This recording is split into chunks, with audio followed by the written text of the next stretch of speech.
welcome to the Post-Human Podcast.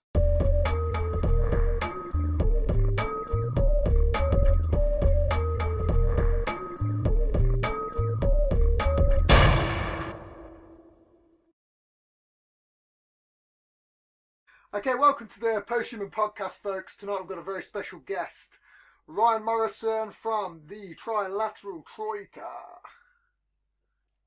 So, howdy, my friend. And the first thing I want to say is I'm absolutely loving that beard. I couldn't see it when the screen recorder was in the way, and it is a mighty fucking fine beard, sir. I appreciate that.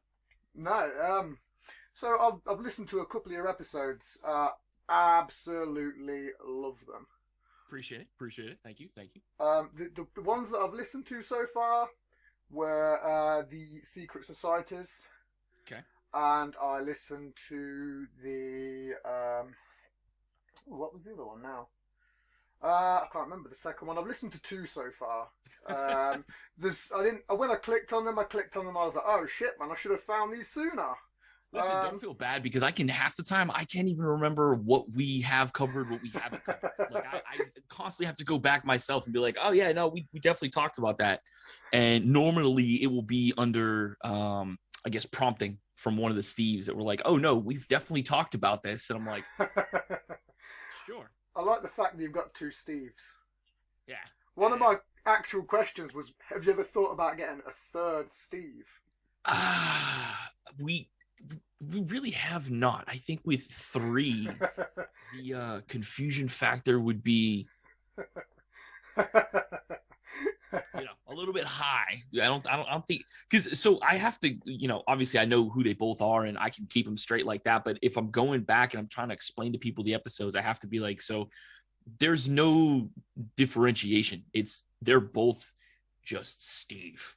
Like, so if someone says, hey, if I say, hey, Steve, they both just have to take a second to be like, is he going to ask a really stupid question? Probably talking to the professor. Say some smart ass thing. He's probably talking to the other Steve. I like the fact as well that they are super, the other Steve, there seems to be a smart Steve and I'm not going to say a stupid Steve. I'm not going to say that at all. Because he is, but you're all pretty smart, but you've all got your own little quirks. So I would say quirky. I'll say quirky Steve. For sure. But the smart Steve, because he got some knowledge about the UK, especially in the Secret Societies one, where I was talking about obviously the Rosicrucians and the fucking hell up in Scotland now. I know the Freemasons. It's so hot. It gets so warm. The Freemasons in Scotland and so on. But obviously we're not here to talk about the Steves. We're here to talk about you. I will say on the show though, I love your introduction as well. Obviously the little marching band and then you give little snippets. I want to say I didn't get to quite the end of the Secret Societies. That was the second one that I listened to. But I want to sort of, before I jump into the show, what was with the Vincent K. McMahon bit? Oh man, because I haven't got to it yet. You can't put me on the spot about old episodes. So there's kind of a main character that's featured in every episode. Like Leon Trotsky is kind of a recurring character that kind of just pops back up if you watch it long enough. Whatever it's going to be tangentially related to whatever the topic was, but also not at all related whatsoever. Right. It'll be a very much kind of a flash in the pan joke, kind of fly by night, hit real quick, and then keep going.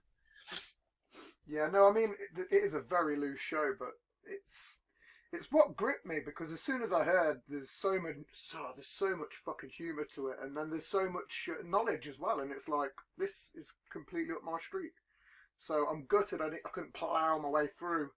No, good man. I'm glad you like it though. I appreciate your kind words.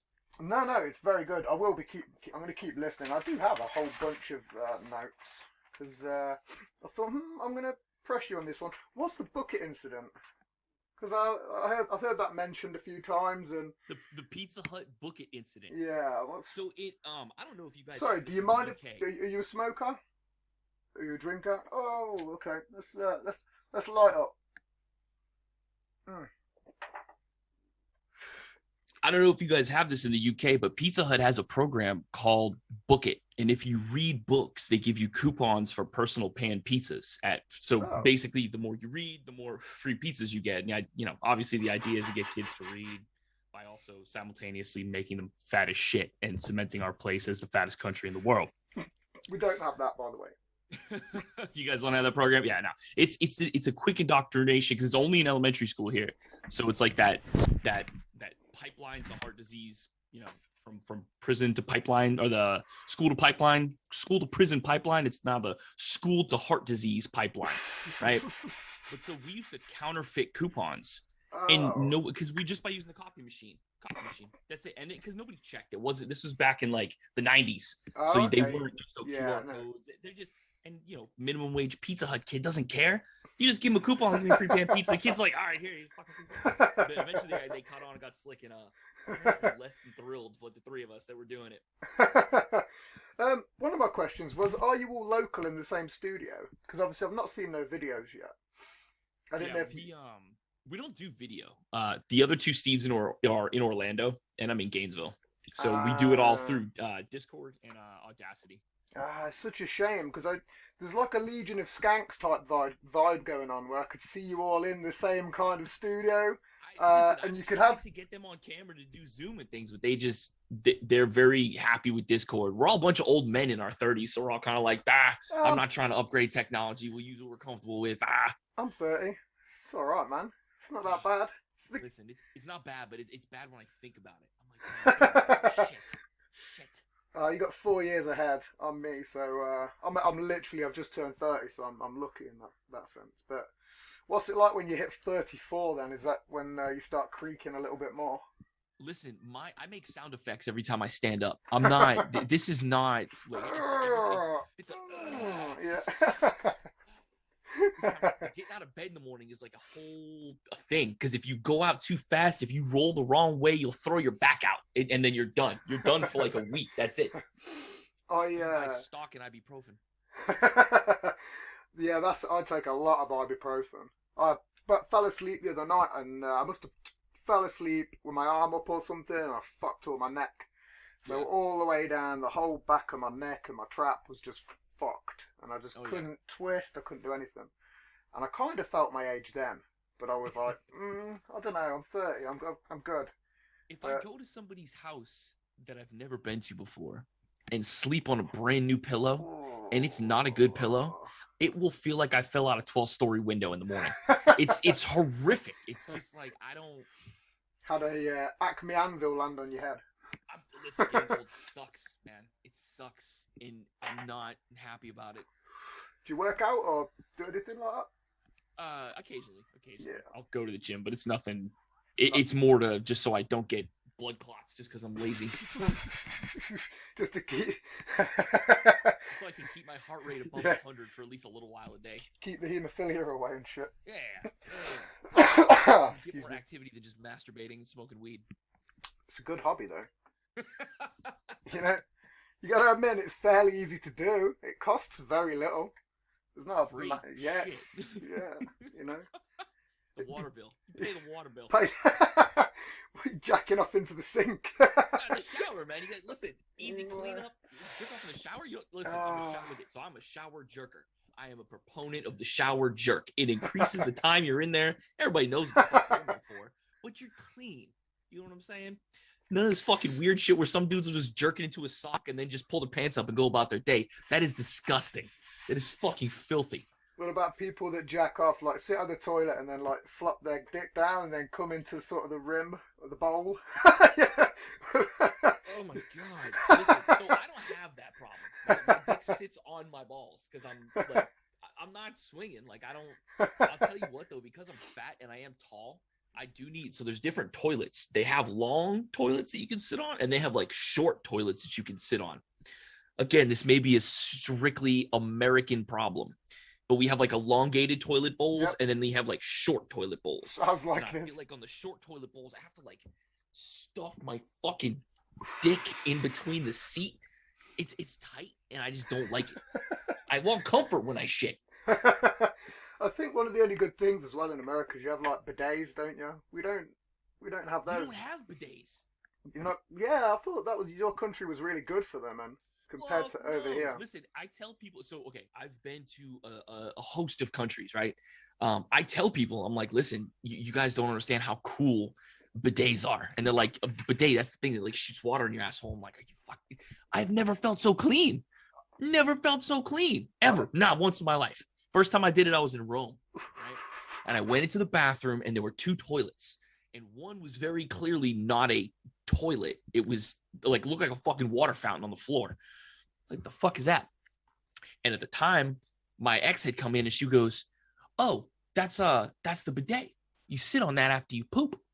Cleans your butt." All right. Give it an old college try. Get out. So I took a shit, sat over there. Listen, so clean. Amazing. I actually bought one off Amazon. You can just kind of like clip it to your toilet.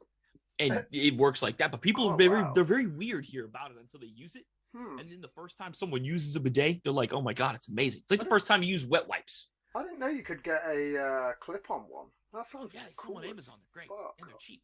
How much did you pay? Like $50.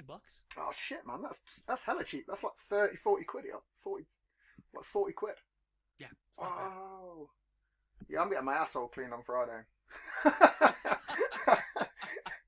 Straight up. Are you getting like a colonic, or are you just getting it waxed? No. I'm going to buy one of those. No, I didn't mean no. I was like, shit. I mean, no. There's also other ways to clean. I just I want to assume. Have you seen the Jackass where Steve-O gets a colostomy? He's dressed like Santa Claus. Yeah. He's laying a table and saying, "Holy shit." That's brilliant, man. But come to find out, it's actually not that healthy for you. No. Apparently it's not. It's turns out it wasn't around since modern times, so your asshole's not that used to it. But no, I used a bidet in Turkey many years ago, and I was really? Yeah, and I was like, But were you impressed? I was impressed. I was majorly impressed, but I really did think it was more American as well. That you guys were so big. And I've heard a few comedians make jokes about Europeans having stinky assholes, and and as they're stand-up comedians in America, I'm going to kind of go, you've got to have seen something. You know something I don't. So God, listen, we are so. Oh God, I hate this country so much, but I also love it. Because I don't know any better. You know what I'm saying? Like, again, I've been other places. I've experienced other cultures at length, ad nauseum. However, I hate America so much because it could be so much better. But I feel like people here actively dig their heels in and are just like, no, fuck you. Well, I mean, there's so much space. It's so big. So there's like a lot insane. There's a lot of space. You don't realize how big it is until you actually travel through the country. Once you travel and you drive, like Texas is like a fucking day and a half, 2-day drive. It's insane. It's fucking insane. But you look at it on a map, it doesn't seem like that until you're actually there and you're like, oh, that's why your speed limit gets to be 85. Gotcha. All right. Gotcha. Yeah, because everywhere else it's federally mandated to 70. Okay. Everywhere. So anything over 70, your state can do whatever they want. Yeah, they just will not get federal dollars. So Texas... Yeehaw, motherfucker, we finna be 85 miles an hour around this bitch.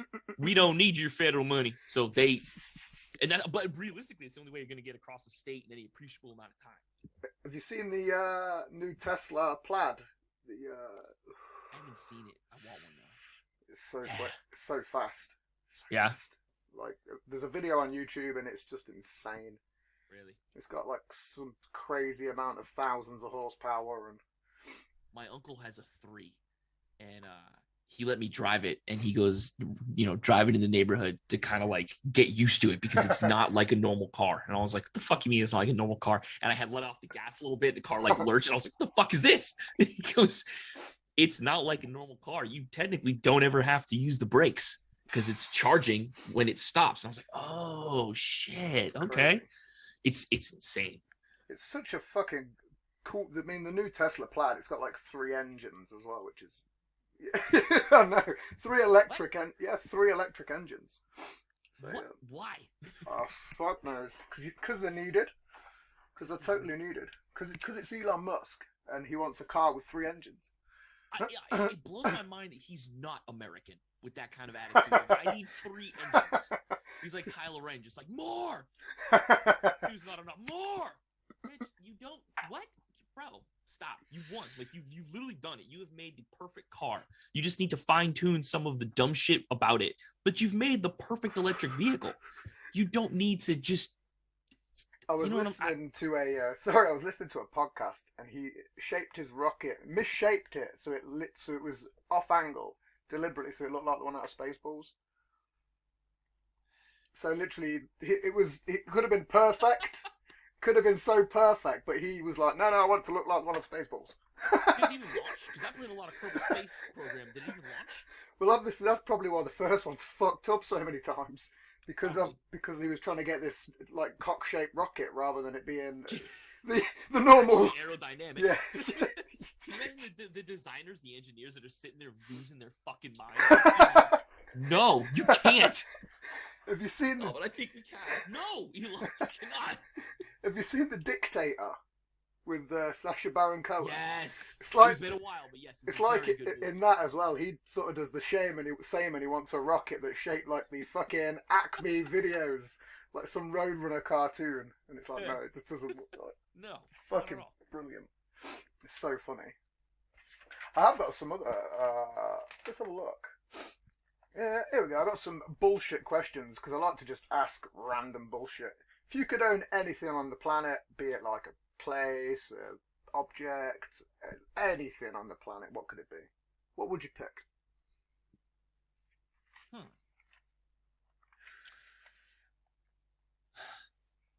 If I could own anything on the planet, what would it be? Anything. You could have like strange artifacts. You could have like fucking buildings. You could have Mar-a-Lago if you wanted. I would. Epstein's Island. No. I want Epstein's Island. Mar-a-Lago. I'm like, oh shit. Now I can do a lot with that. I would own. Oh, fuck. I don't know, man. Damn, this is a good one. I would own land, is what it would be. I would own the land that something sits on, so that something important. Okay. The first thing, like if you were to be like, hey, gun to my head, it's the first thing that comes out of your mouth. It would be, I would own the land that Walt Disney World is built on. Ooh. That those hundreds of acres of property that Walt Disney World owns, I would own that physical land so that I could say, hey, listen, you're never going to own it, but you can pay me to rent it. Well, and I would do nothing for it. That would be perfect. There's tons of mysteries surrounding Disneyland, though, isn't there, as well? So you could get to the bottom of them. You know, lots of they have all the underground fucking tunnels between the places. VIP status immediately. I'm definitely not paying to go to any of the parks. Yeah, they've got the club as well. They've got that club 31 or whatever it is. Where you got a club there? Yeah, they've got some sort of club that's private membership and huge waiting list and. That's how private it is. I live here. I don't even know about it. Apparently, they've got a basketball court on top of thingy as well, on top of the Disney fucking castle. So the shit Disney like castle's a hotel room. Yeah, but apparently, right at the very fucking top, there's a basketball court. I don't know. It was I read about it somewhere years ago. Jesus Christ! What? Could be bullshit. My buddy, actually, my roommate. Way back in the day in the early 2000s when I lived in Orlando, he worked for Disney, and he worked for one of the restaurants he worked for, but he was telling me that there's tunnels that you can actually drive underneath Disney World, and that's how they get the armored cars in and out for all the cash transactions. So there's it's not tunnels you walk there. I mean, there's tunnels you walk, but there's tunnels that you drive, and they're large enough that they drive armored cars up underneath, right? They load up all the cash, and then they end up popping out like 10 miles or something away from the parks from anywhere else. Because imagine the amount of cash that runs through that place, Dan. Yeah. That's astronomical amounts of cash. So to kind of be like, hey, listen, we don't want any fucking idiots sitting there and seeing 5 or 6 armored trucks and trying to Italian job it, at coming out of the fucking Disney World. Yeah. I wonder where they do take that cash. I've never thought about that. All the cash. Mm-hmm. I mean, I knew about the access tunnels for like the staff and shit like that, but man, there must be some fucking crazy. Well, it must come out of some sort of like Tracy Island type mountain where the fucking rocks lift up and the car. Crazy. I bet it's some I don't even crazy. know where it is. Yeah, no idea. It probably goes to fucking Area 51 or something. They funnel the cash through the government or some shit. It goes right to Mar-a-Lago. Right. Yeah, man. Did you hear about him doing he started his own blog called the Presidential... And then it went down within, what, a week? Two A weeks. week? Yeah, He 2 was weeks. like, I'm so unpopular, take it down. Bitch, God, you fucking snowflake. He should have. Man. But logged nothing it out. worked. Nothing worked. None of the buttons did anything. Like, it didn't effectively nothing happened. Whoever coded it just kind of was like, He was Whatever. a sabotager. yeah, it was like, whatever, man. Whatever. It doesn't actually link to Facebook. Whatever. If he was good, he would have like linked it to like Goatsy or something like that. Linked it to what's that? Goats? You don't know what Goatsy is? No, I've never heard of Oh God. Oh man. I don't know what Goatsy is, man. I feel bad now. I almost want you to Google it, but I also, you're a nice guy. I don't want you to just hit you with Goatsy. Goatsy is a early 2000s internet phenomenon. It's a JPEG picture in which the camera angle is from behind the figure of the photo, and it's a man that is bent over at the waist, completely naked, with his hands stretching his asshole open. I know what you mean. You know what I'm talking Yeah, about I know with what Goatsy you now? mean, yeah. You know what I'm talking about Goatsy now? Yeah. I know what you mean. That's It used to be on rotten.com back in the day. Yes. So if they really were sabotaging, they'd be like, "Oh, click here for Facebook," and just Send him straight to the dark web. send it straight back to rotten.com. Yeah. I don't know if that's even about. I bet that got shut down years ago.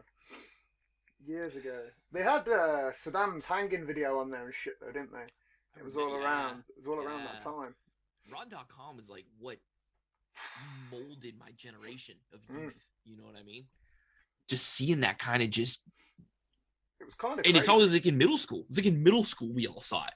You Yep. just sit in like the media center, the library, and you're just like on the computers, like, holy shit, guys. One of my friends beat the the IT technician, and he uploaded an Unreal Tournament 2004 demo onto the LAN server somehow. Nice. And I don't know how he snuck it in there, but obviously we could all play. So, but it took him years to get it off because it just hit. I don't know how. I mean, the IT tech was probably a great guy, but to us he was a bit, of a loser and whatever. Yeah, but of course. as you get older, he probably was a really fucking sick guy. You just like, God, these fucking kids. I just want to make my paycheck. Why? Well, Or he was just letting you guys do it. We used to take the piss because he kind of looked like the missing link between man and monkey. So, so we used to take the piss a lot, as you could tell. Kids are brutal. But obviously, I don't know who uploaded it. I was in year 8 when it got uploaded, and by the time I'd still left the school, it was still constantly getting put on. But we had IT classes, and we'd skip lessons, and then go to like the graphics fucking labs, and just murk like 2 hours, all of us like playing fucking Unreal Tournament 2004. Unreal Tournament. Listen, the early 2000s Flash games. Dude, it was. The internet was great back then. I'm almost sad for it not being like that anymore. It's like Linux. It's, yeah. On the subject of old stuff, have you heard about the new Atari console that they're bringing out? I'm not. Is it similar to like the classic Nintendo and the classic Super Nintendo? Nope. It's my friend. He's an Xbox ambassador and he does loads of shit. And he was telling me that they were bringing a new Atari out, and I was like, oh, fucking great. Let's deal with some 16-bit graphics or whatever the fuck it is again. Yeah. And he was like, no, it's going to be sick. You can upload your own games processing shit on it. You can do a lot. It's you'll have to look at it because he told me about it, and I was like, fuck. I was blown away. But you can play. So is it a new console? All in all, yes. You can use it as a PC. You can use it as fucking practically anything, which is kind of, I don't know what's going on, but I'd have a look at it.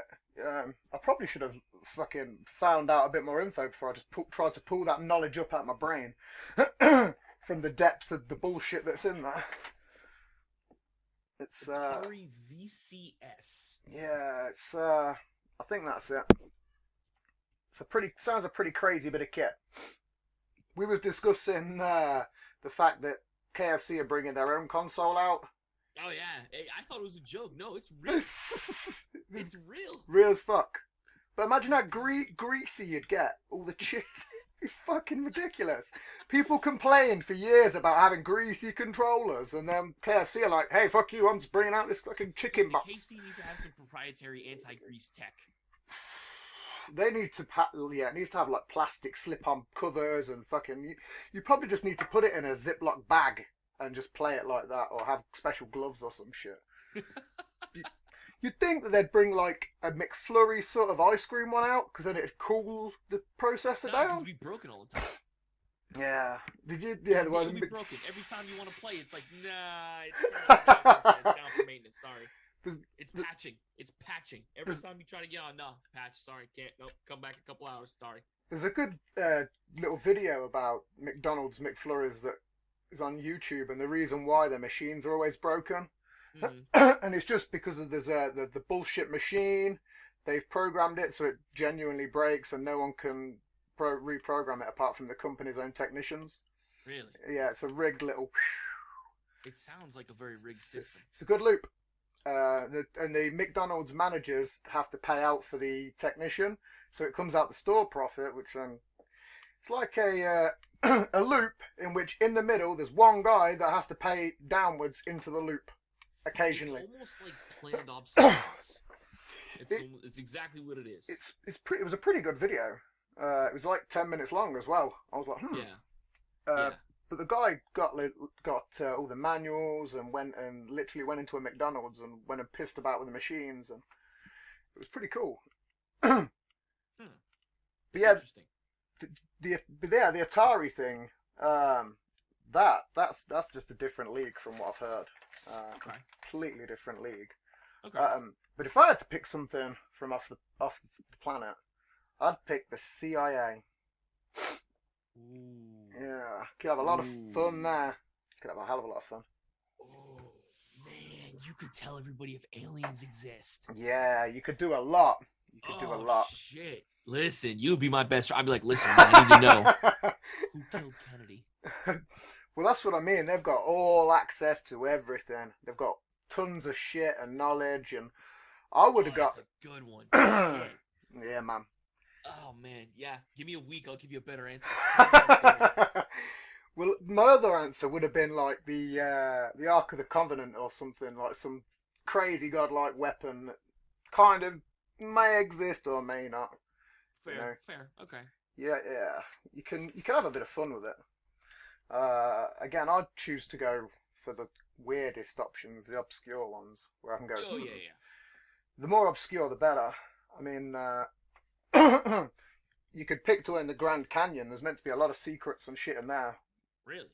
Well, yeah, you're not allowed to go in there, are you? So it's a restricted area, and really, yeah. How do you know more about my home country than I do?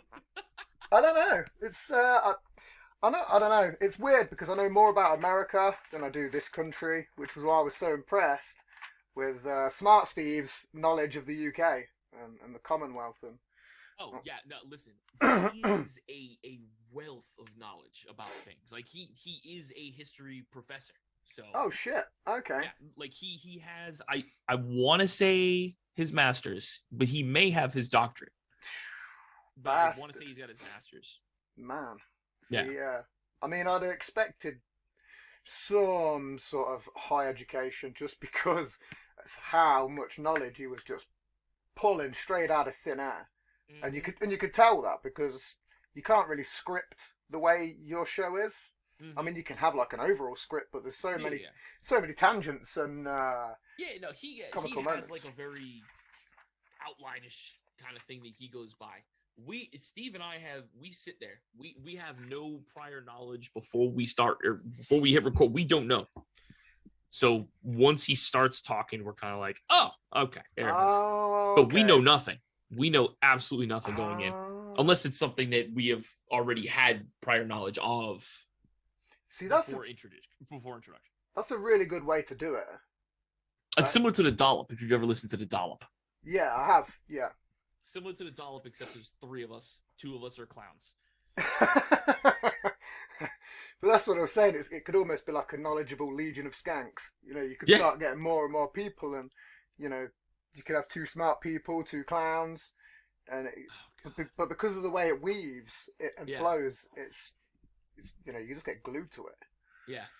Also, it was supposed to just be like a fun project too that we first started. It was never intended to do like, you know, we're not doing it to try to end up making money as like an end goal. What we do, we're doing it more like for a hobby, if that makes any sense. Yeah.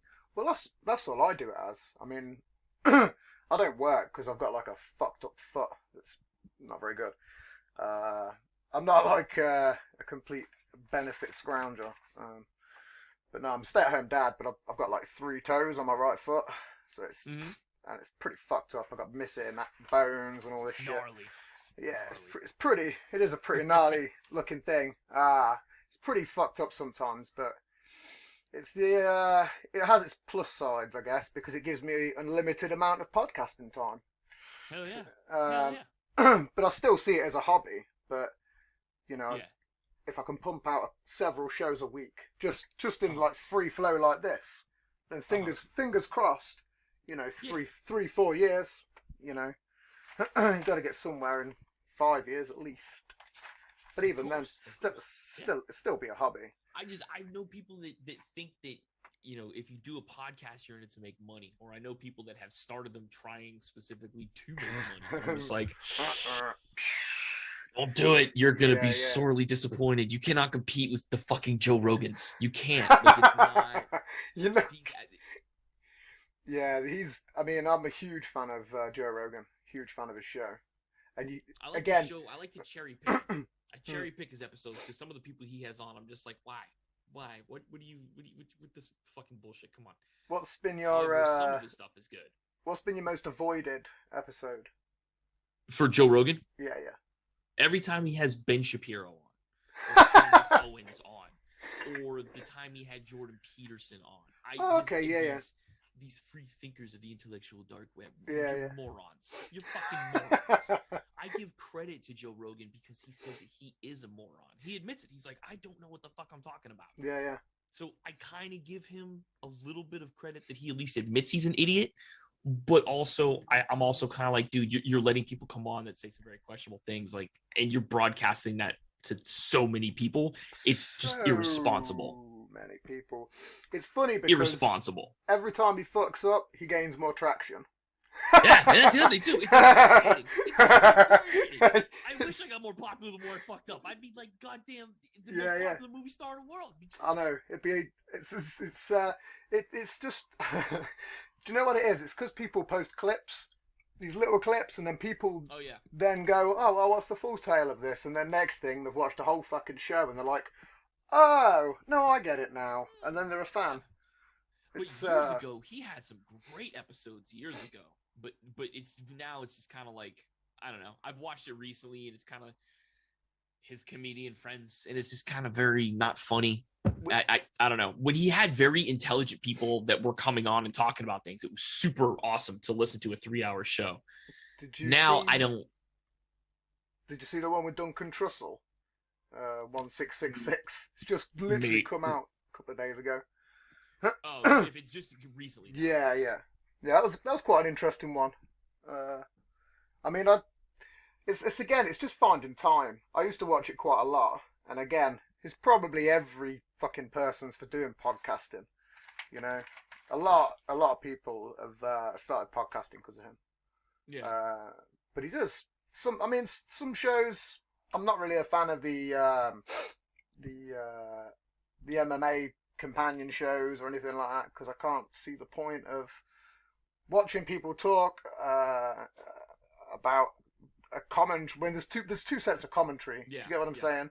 Yeah. Obviously, if you're watching it, there's a commentary there, and then there's a commentary there, and there's no point to that. It's completely pointless in my eyes. I'm gonna have to skin up another spliff in a minute because I'm a heavy smoker. Yeah, for sure. It's on the talk of Joe Rogan. Did you watch the Alex Jones episode? So I always love to bring up Alex Jones because I love people's opinions of him. oh It's my brilliant. god, he's such a lunatic. Alex Jones is at least an entertaining lunatic, and he is a known nutcase. So the things that he says, I'm just kind of like, it's Alex Jones. It's, you know, he's like, oh, leftists, they're putting chemicals in the water to make them turn the fucking frogs gay. I'm like, listen, no person of any reasonable intelligence can look at Alex Jones and be like, interesting. Absolutely. I agree with what this man is saying 100% when he's making a completely rational and thoughtful and well-educated and thought-out opinions. Yes, agreed. No, he's a fucking lunatic. Like, and that's kind of why I love him. But again, it's kind of that irresponsibility thing. If you have the ability to talk to this many people, you can't say that kind of shit because there's invariably going to be impressionable people among them. But please, go off with your craziness. I love it. I fucking love it. I love how wild he is and all the sound effects he does. But oh my god, I've never really... fully listened to his shows though. I've never listened to his Oh. shows entirely because I can't do it. They're After a while, amazing. I can't do it. That's so funny. Just get high, get lit, and watch one, and you'll fucking piss yourself. It's so good. Blisteringly high. It's but you're the only person so far that's almost been not quite pro, but you know, everyone else has thought he's a fucking idiot. He's pretty idiot, much. He's a lunatic, but I like him as Yeah, an yeah. entertainer. I because he is objectively funny. Like Donald Trump was objectively funny. But Yeah. he was such a disgusting person. But the shit he did was fucking hilarious. Like, he drinks a glass of water and then throws it off the fucking stage. You're a rock star? But it's fucking hilarious. I'm like, Jesus Christ, what kind of fucking idiocracy am I living in right now? Throws it off the stage. It's brilliant. But everyone else is just, they've all said the same words as well, but obviously theirs has been negative. So I'm glad that there's someone that can at least appreciate the lunacy side of it, you know. I try to look for the best in what I can because, man, if I could, this world would not be good. Man. No. Well, at least you can see the funny side of life, you know. Like I said, I try to. You know, I'm a paramedic, so if I didn't have that dark sense of humor, it would just be one of those things where it's just like, yeah, I don't feel like living on this planet anymore. It's time to go start a shotgun or something like that. So what you do is you just make as light of it as you can, and you just kind of move on. You don't dwell on things, but given the opportunity, you absolutely, you know, you speak about it. You don't just kind of my hardcore Irish roots are like, no, you take them fucking feelings and you just push them, smash them down, talk about them. But I realize it doesn't do any good. Like, it does you no good to just be quiet about things and not talk about things. It does demonstrable damage. So when people are like, oh, therapies, whatever, I'm like, no, you should definitely try it. It's cool. It's cool because by law they can't tell anybody what you say to them unless, like, you know, you're trying to commit a crime or something like that. But like, if you're just talking about things that you don't want to tell anybody else, even that is just that weight. It's amazing. Nice work on being a paramedic though, man. Being out there fucking saving lives and shit. Listen, it is big respect for you there, man. I know it's a hard job. I've known people that are doctors, and I know people that my partner, she's a carer, and she's gone through all the COVID fucking nonsense. But paramedics are a different game because obviously you're on the fucking road and. Yeah, so I transitioned from the road to in the hospital because I'm going to go to nursing school so I can make more money and not have a kind of ceiling that you can hit as a paramedic to not make any more money. Yeah. But no, like road time was something else. That was it was not what I was expecting. David Lee Roth was a paramedic for some time. I heard that. I heard a rumor about that. I heard, but I also didn't know if it was true. Yeah, he was a guest on Joe Rogan, and he spoke about it on there. Really? He was a paramedic, just rock star out there saving lives. I also heard that the Queen of England drove ambulances in World War II. I think that might be somewhat true as well.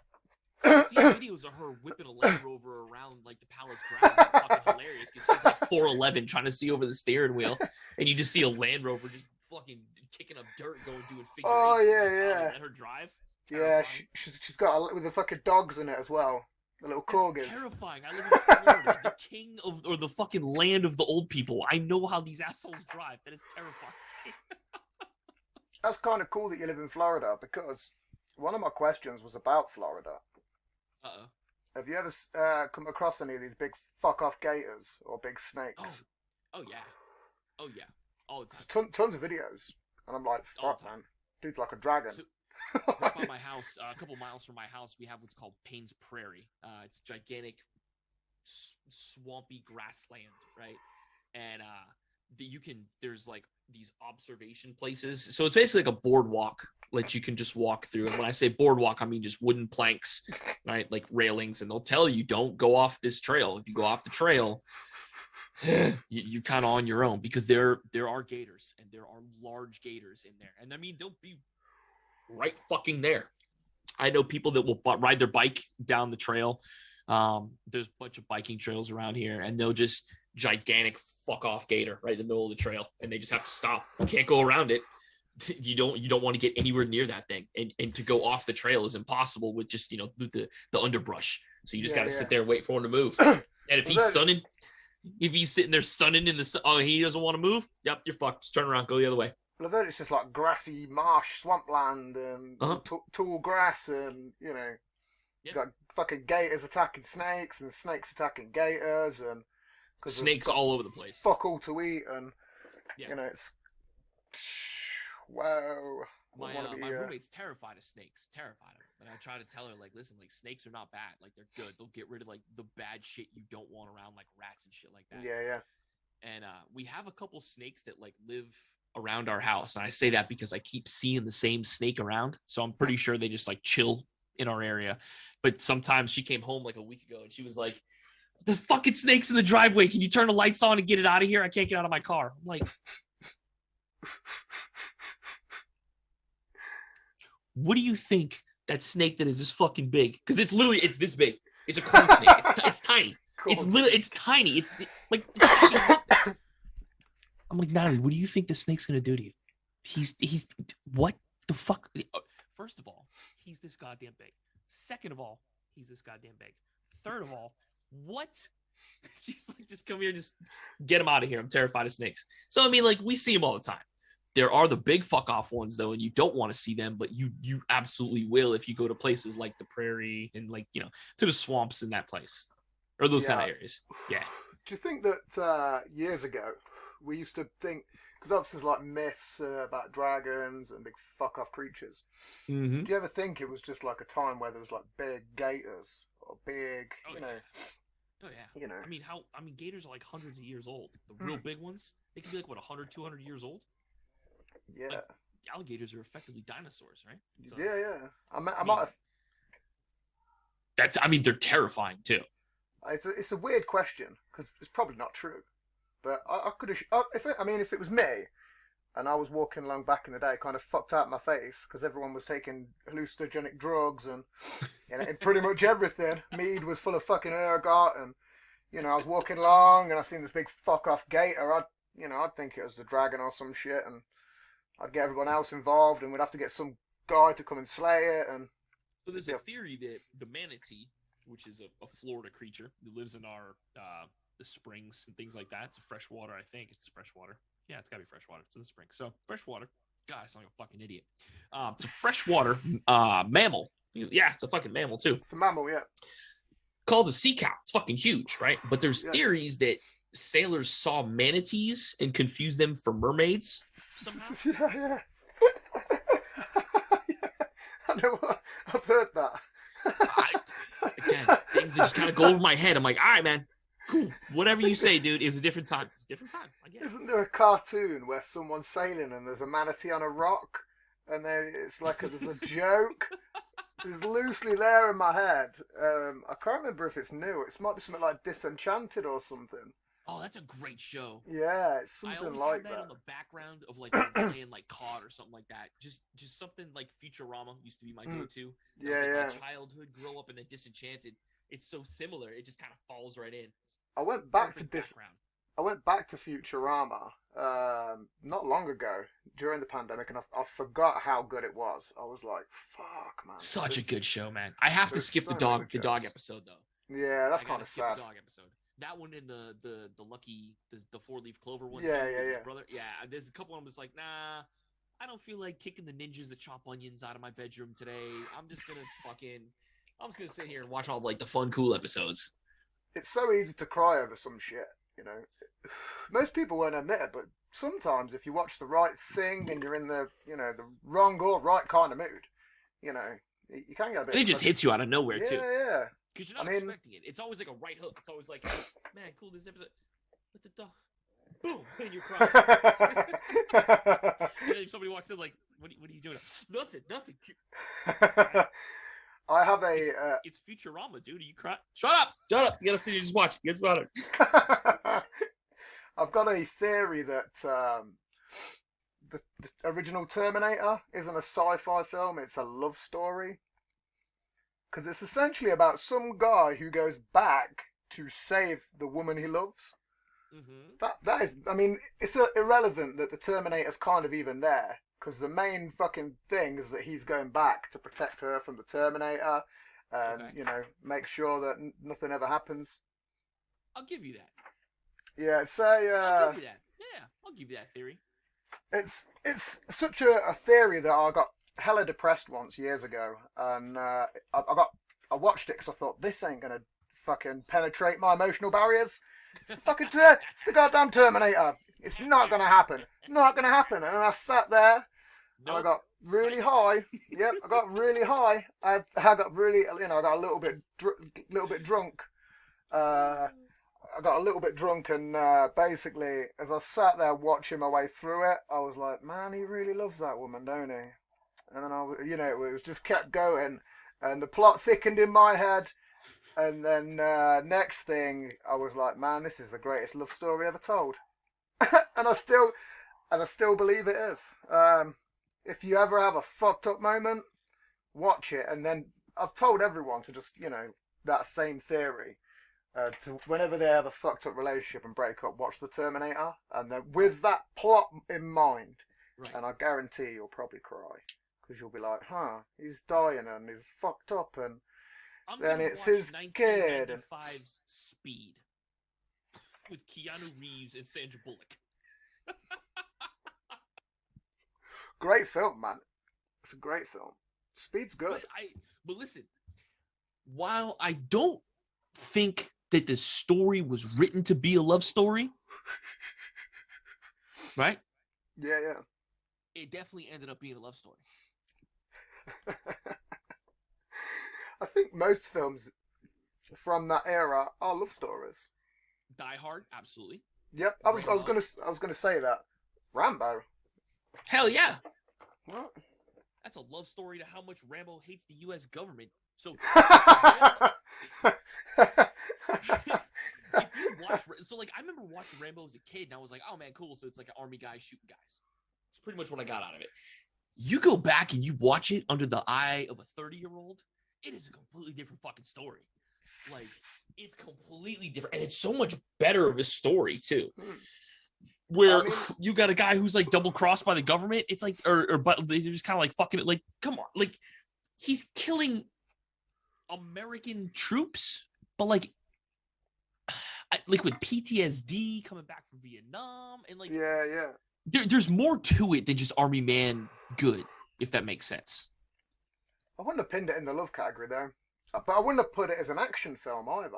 I'd have put it as, like, a war film. Like a war drama. As a hard NC-17. Yeah.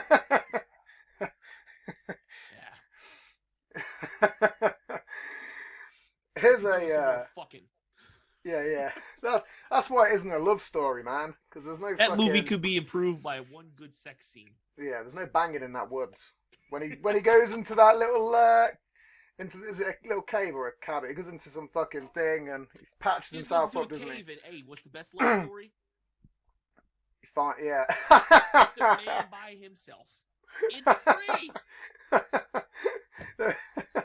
They should do a little sort of occasionally I like to write little sketches in my head, and that could be a great one. You know, as a movie pitch, you could go in and go, look, I want to redo Rambo, but it's not going to be the way it was. It's not going to be any way like that. Listen, here's the first scene we're going to start off. Yeah, I don't He's think not you're in. into this, but listen to me. Hear me out. It's not in Vietnam. He's just blowing loads in a cave, and then his sergeant sees him, and that is where it all takes a bigger twist. The sergeant Better than- walks in and looks at the cave walls that look like a Jackson Pollock painting, and he's just like, John Rambo! You're dismissed. Get out of here. You and your dick, get out of here. It's brilliant, man. So, Right, do not steal. yeah, I wouldn't steal that. It's occasional. It's great what you can just come up with sometimes on the fly. Just Oh my god. total bullshit moments. Oh my god, hilarious. That's kind of the reason why I did this podcast, was just to have a laugh and just get pissed and high and chat some shit, and it's fun, man. It's good It times. works out very well. The format works out very well. It's not strictly interview. Mm. It's more like, hey, just start talking and see what happens. Yeah, that's what I mean. I don't edit, by the way, either. I don't edit. Fuck all, nothing. It's which is great, because when you see these people on Facebook going, "Hey, I'll edit your post and DM me for prices," you're like, "Catch you fucking later, mate." I feel sorry for the people that fall prey to that game. There's got to be some that fall prey to it. The only way that I would ever consider editing, like pay to edit, is if it was being done for profit. Like if you were doing the podcast for money because you wanted to sound good. Edit out every single every minute millisecond of dead air. Other than that, get the fuck out of here. Well, I think the are just bad practice. I think if you listen to a lot of people that say you tend to pick it up as a bad conversational trait. Mm-hmm. It's that's how I see it. Yeah. I say if I'm talking to someone, I tend to pick up like bad habits off them, especially if I spend a lot of time with them. Right. A lot of people tend to use the same sort of buzzwords, and you know, it's kind of like that. I've got my own sort of weird set. You know, that was a well said one there. So the only thing I'm missing today is a beer. Normally I drink on it every show. Look at this, right? I literally brought. So okay, first and foremost, don't judge me. Okay, I like whiskey. My preferred whiskey is Tullamore Dew. Okay. Ooh. However, today I came in with this beer. It's Blue Point Imperial Sunshine. It's 9.6% alcohol. Ooh. That's gone. That's not bad. I normally drink 7% cans. Those are pretty good, actually. I'm not gonna lie. It's kind of dangerous now, but also, I am obsessed with these Truly Punches. I don't know if you guys have those, like the seltzers, the alcoholic seltzers. Do you guys have those over there? Nope, don't have them either. Oh my god! So, all right. So, okay. In the States, we have these. I mean, you know what seltzer is, so I don't have to like explain what seltzer is, right? Yeah, In the States, we have alcoholic seltzer. Ooh. That's flavored. And it doesn't taste like alcohol. Ugh. Listen to me, Tim. When look, nothing at all. This can here tastes like fucking fruit punch. I want to say it's 5%. Yeah, it's 5%.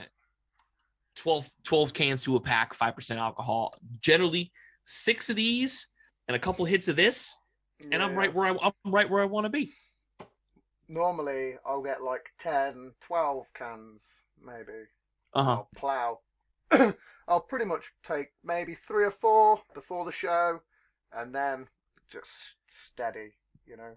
Yeah. Just, you can keep stuff on form. I think sometimes it's good as like a social lubricant as well. You know, you can tends to get some weird fucking synapses rolling in your brain, and it also will actually encourage people to the fuck camera.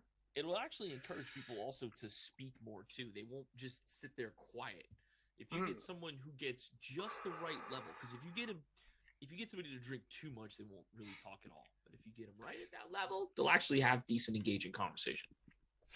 Well, I mean, I've had maybe 3 guests that have drunk with me, maybe, and they've been pretty moderate. One was a woman and was drinking wine, and that was very funny. She drank the right amount of wine, the right amount. She was fucking on form, hilarious. She wasn't even a comedian either. She should have been. Like, she really should have been. I was howling. That was back in the days though, where I was I was up in my bedroom podcasting. Now I'm in like a half sort of studio area. So unfortunately, my missus wasn't very pleased that night. I like your setup though, like with the whole aesthetic, like the wood aesthetic. First and foremost, I'm a huge fan of the wood aesthetic because I'm originally from Boston, and everything up there is very New England style wood and all that good shit. So I love wood aesthetics. Well, it is all wood.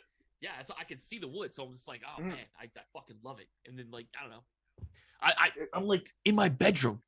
This is where I do. This is the Trilateral Troika studio. It's my fucking bedroom. Thing is though, what works. I only moved out here because I've got a toddler, and I can't do shows in the day, and it's inconvenient. Gotcha. I've got a reasonably decent sized garden, so I was like, fuck it, man, I'm just gonna knock some up and it's kind of why I took a slight bit of time off because an apology because we should have done this much sooner, but the results might not have been the same. But during that time, I was whacking a fucking sledgehammer and I smashed it clean into my shin, which was a wicked move. It was fucking fantastic. As I went to hit, I missed completely, so I overswung straight down. Boom! It was. I bet you that felt fantastic. Yeah, I mean, I think I had about 8 cans, so I didn't quite feel it at that moment. But then the next day, I was like, yeah, Did you maybe break that. anything? I don't know. I'm not a big fan of hospitals and shit. I can walk on it. You get. Yeah, listen, no. Oh my god! As an American, this is killing me. Okay, listen. So listen. Look. So for me to go to the emergency room, right? Let's say I hit my shin with a fucking sledgehammer, right? Let's say I want to go to the emergency room. I want to get checked out. We're talking co-pays just to get into the fucking ER. God forbid I get real fucked up and I can't drive myself and I don't have friends that can take me, which is a very real possibility. The ambulance is going to cost me a fucking ride.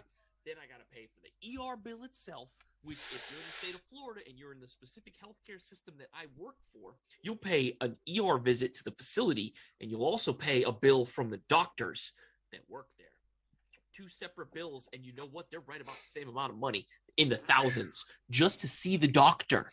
Then you'll get the itemized bill of everything that they did while you were there, and it will include your average emergency visit in America, or at least in the state of Florida, is somewhere north of $10,000. Yeah, I've seen like I've seen people post up like medical bills. It's the average visit is like 10 grand. The average visit is like 10 grand, and you can go for like $25. I am begging you to take advantage of that fucking system, please. Well, the piss take is it costs nothing, but the fucked up side of the story is the week before that is I fell down the stairs. Like I overstepped and I fucked my other ankle up. Went to A&E on that one because it was massive. Okay. Like huge. So I went to A&E on that one and the queues were too long, so I left that as well.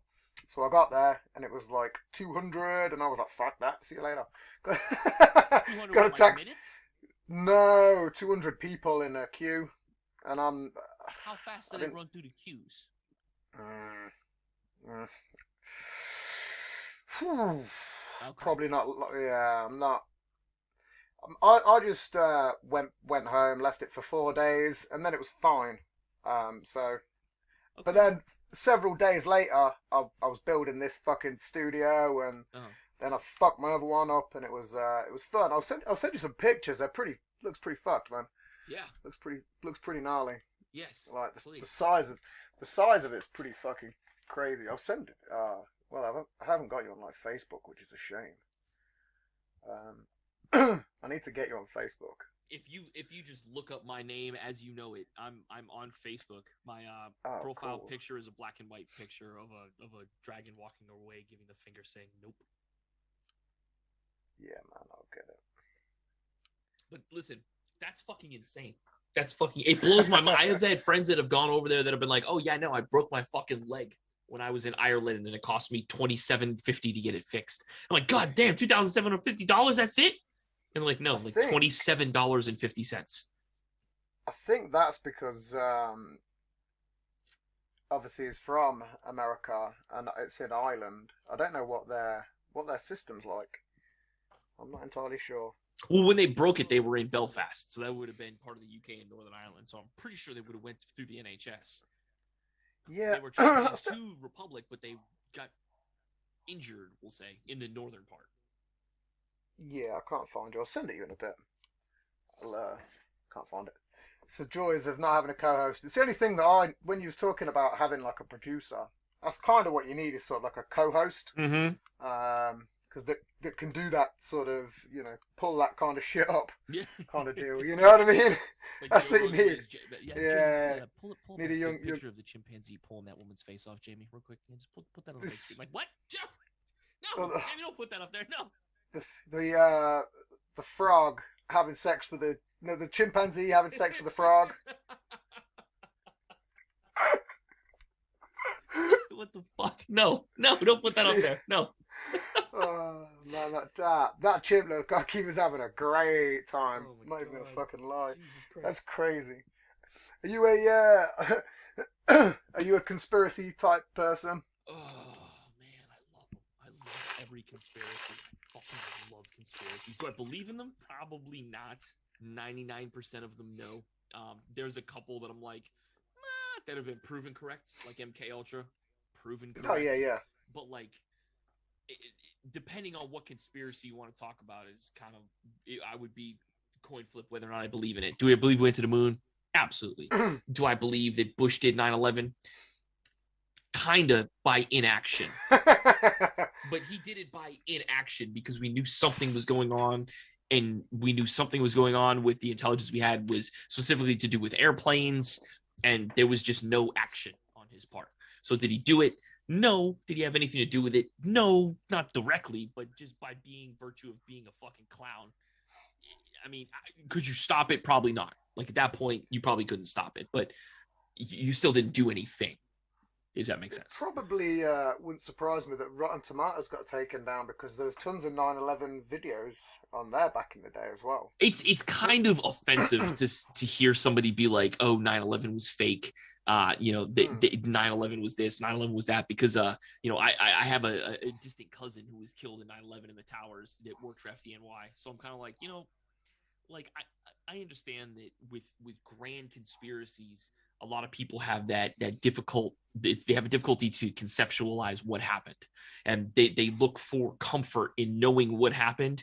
And when it's very hard to understand that these dudes took control of planes and flew them into buildings and killed people. So instead they look for the very easiest way out, something that'll sound real simple, a very simple explanation that almost childlike that you would give to somebody to be like, "Oh, the president made this happen." That's it. No further explanation needed. But as soon as you start to peel away the layers and you start to think about things like you're going to have, okay, so to do this would take hundreds of people to do this correctly. Oh, yeah. And you can tell me that none of those people decided to say anything about this at all, knowing people can't keep their fucking mouth shut? What? Well, there's payoff, though, isn't it? That's the other thing, is that people always want to make a bit of money. Yeah. So you can't pay off. There's no amount of money that you could pay somebody to stay silent if the reward for opening your mouth would be way bigger, no matter what. There's no way. There's absolutely no way. Be huge. So like conspiracies like that. As far as the conspiracies like the JFK conspiracies, do I believe it was like the CIA? No, I believe it was stupid. I believe it was a Secret Service officer that shot him from the chase car by accident. Totally by accident, because he shouldn't have been there. It's not my theory. It's a theory that I agree with. No, but that's I've what heard. you. But yeah, that's the one I subscribe to. Absolutely, yeah. See, I'm a little believer in the have you ever seen the JFK film? The Zapruder film, the black and white film. Yeah. Are you talking about the actual film of him getting assassinated? Oh no! I mean the film with what's his name? The '90s film, directed by Probably not. The way I'm not drawing a blanker here. Well, their sort of plot behind it was that obviously there was a couple of people, and that there was I'm gonna butcher this. Tear it up. Even though I've seen the film multiple times, No, it's when you try and pull it up. I can hear the screams of people who have seen the film that are just like, yeah, just like, I know what it is. Describe it correctly. Yeah. Look it up. There's some cute. There's like it's like Cuban militia, and they have sort of ties to sort of the government, and there's a couple of little agencies, and again I butchered it, but it again they pinned it on Lee Harvey Oswald, but he was part of the group, and it's a good film. I'd recommend it. Okay. Rather than me just butchering the life out of it. I will actually check that out because I do like the JFK story. I do like specifically the Lee Harvey Oswald story because if you know about the history behind Lee Harvey Oswald, he fits so well to be the assassin. But if you look into him a little bit more, like on a cursory level, Lee Harvey Oswald went to the Soviet Union. He was in Russia. Yeah. He was a defector. He was a Marine. He was a sharpshooter. He had the ability to do it. He was definitely in the clock tower. There's no fucking denying that. Like there's evidence that he was up there. Circumstantially, yeah. Fuck, why not? This dude's absolutely, yeah, sure. If you look into it a little bit more, he had no type of bad blood, so to speak, to JFK.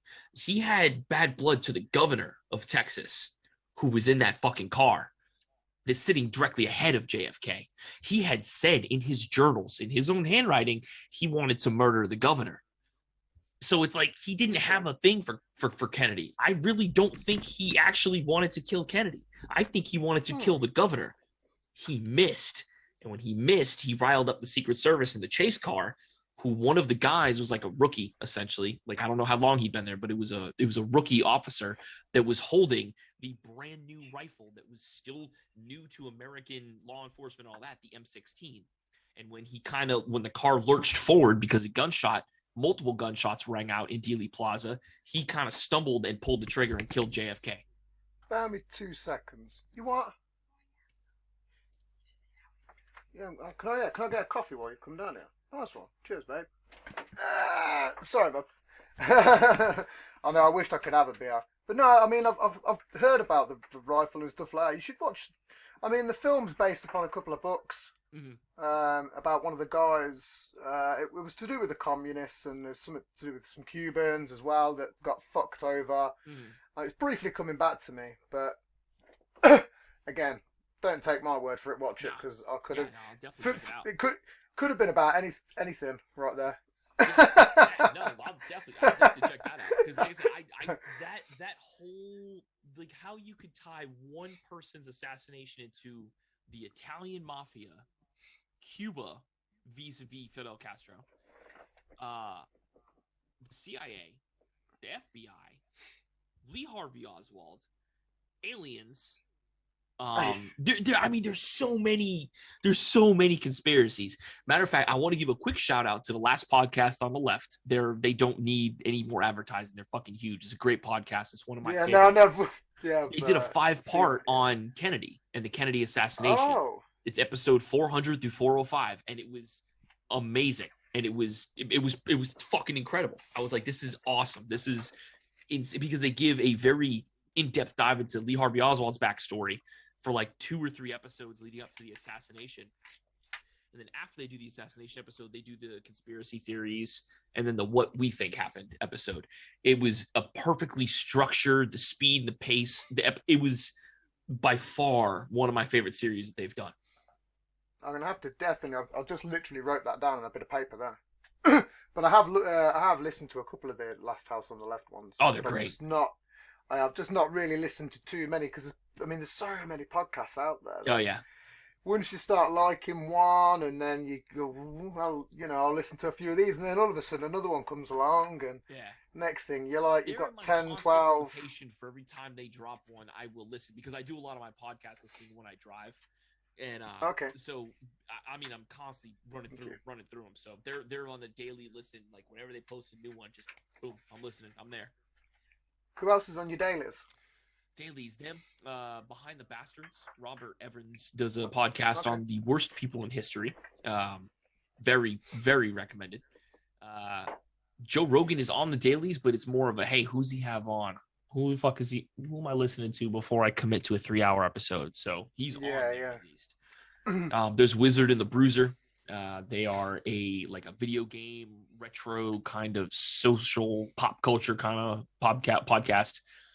Do a lot of video games, movies, comic book type deep dives. Some more news. It's a news podcast. They do some news. And then kind of just branch out from there as they have people on that advertise themselves that sound interesting that I can go listen to. Yeah, man. It's all good. Sorry, I'm just trying to skin up again. Yeah. Again, I smoke a lot. Yeah, no. Yeah. You're good, man.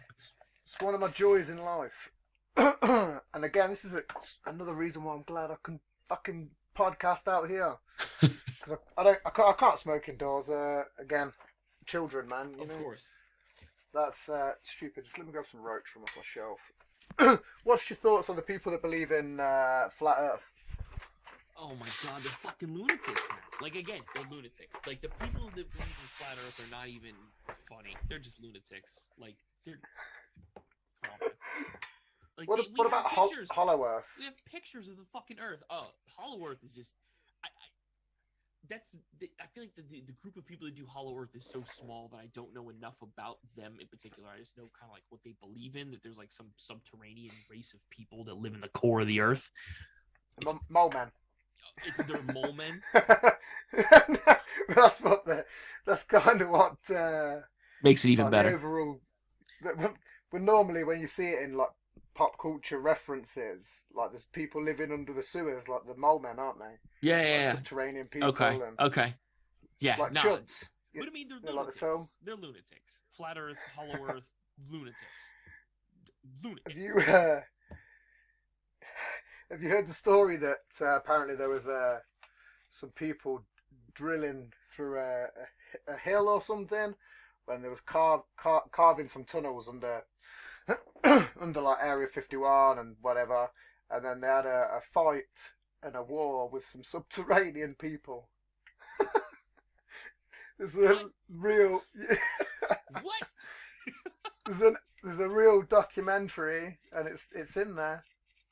A guy who's claimed that he was part of this team, and most of his team got killed by these alien men. How fucking convenient. His team got killed. He was the only survivor. Ain't that fucking convenient? No, I've never heard of this shit. What the fuck? Jesus Christ. Also, I'll have to send you a link. I'm really like into this now because I'm fucking high as shit. I've been hitting on this pen this whole time. Yeah, there was literally, they said they just went down the shaft. Like there was 4 of them or something, and like 3 of them got lost. And they said, I can't remember what weapons they said these creatures had as well. They had weapons, but I can't remember what they shot. Did they? So why can't he tell these people where the shaft is that they went down so they can clearly get his friends' bodies back? Well, he was part of the government, like, because obviously they're always digging tunnels, aren't they, under like Las Vegas. Yeah. But obviously, it was probably a military thing anyway. So so they probably had to bring in a bigger team to wipe them all out. Again, it was his part of the story though, that he lost his friends and fighting these subterranean lizard people. Did he? It's apparently true, allegedly. Really? Do you believe in any of that crazy shit, lizard people? Oh, fucking God, no, not lizard people. Aliens, absolutely. There's no question in my mind. There's fucking aliens out there, and I am here for it. Please let let me be somebody to see something. I'm dying. I would love Have to you see a fucking alien. Have you ever had a weird experience? No, and it fucking sucks. Like nobody gets. Okay, I know people who say that they have. I have not. I am not privy to the cool experiences. I want to be. I'm always like, ghosts, show me what's up. Show me yourself. Talk to me. Let me know you're real. Whatever the fuck you want to do. Every time I go on a cruise, which is admittedly like 2 or 3 times only, I'm always in like the top deck outside, like looking out for like flying saucers flying around and shit. Nothing. There's quite a few videos lately that have cropped up from people on boats. Yeah. And there's like 9 or 7 fucking lights in the sky. And... So a lot of these UFO videos are specifically coming out off the coast of Jacksonville.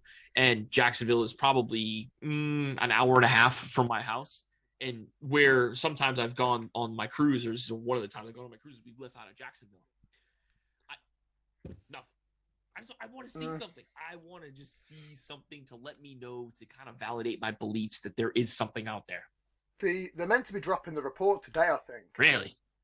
Yeah, so it'd be interesting. I do keep occasionally checking. Yeah.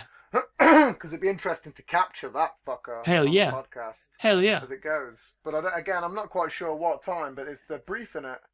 So who knows? Well, listen, if you get an alert on your phone for some reason that, hey, listen, Joe Biden just announced aliens are real. Please tell me. Let me know. Just announced that aliens are real. Not for nothing, I think but that when Donald Trump went all 4 years without letting it slip that aliens existed, I kind of lost hope.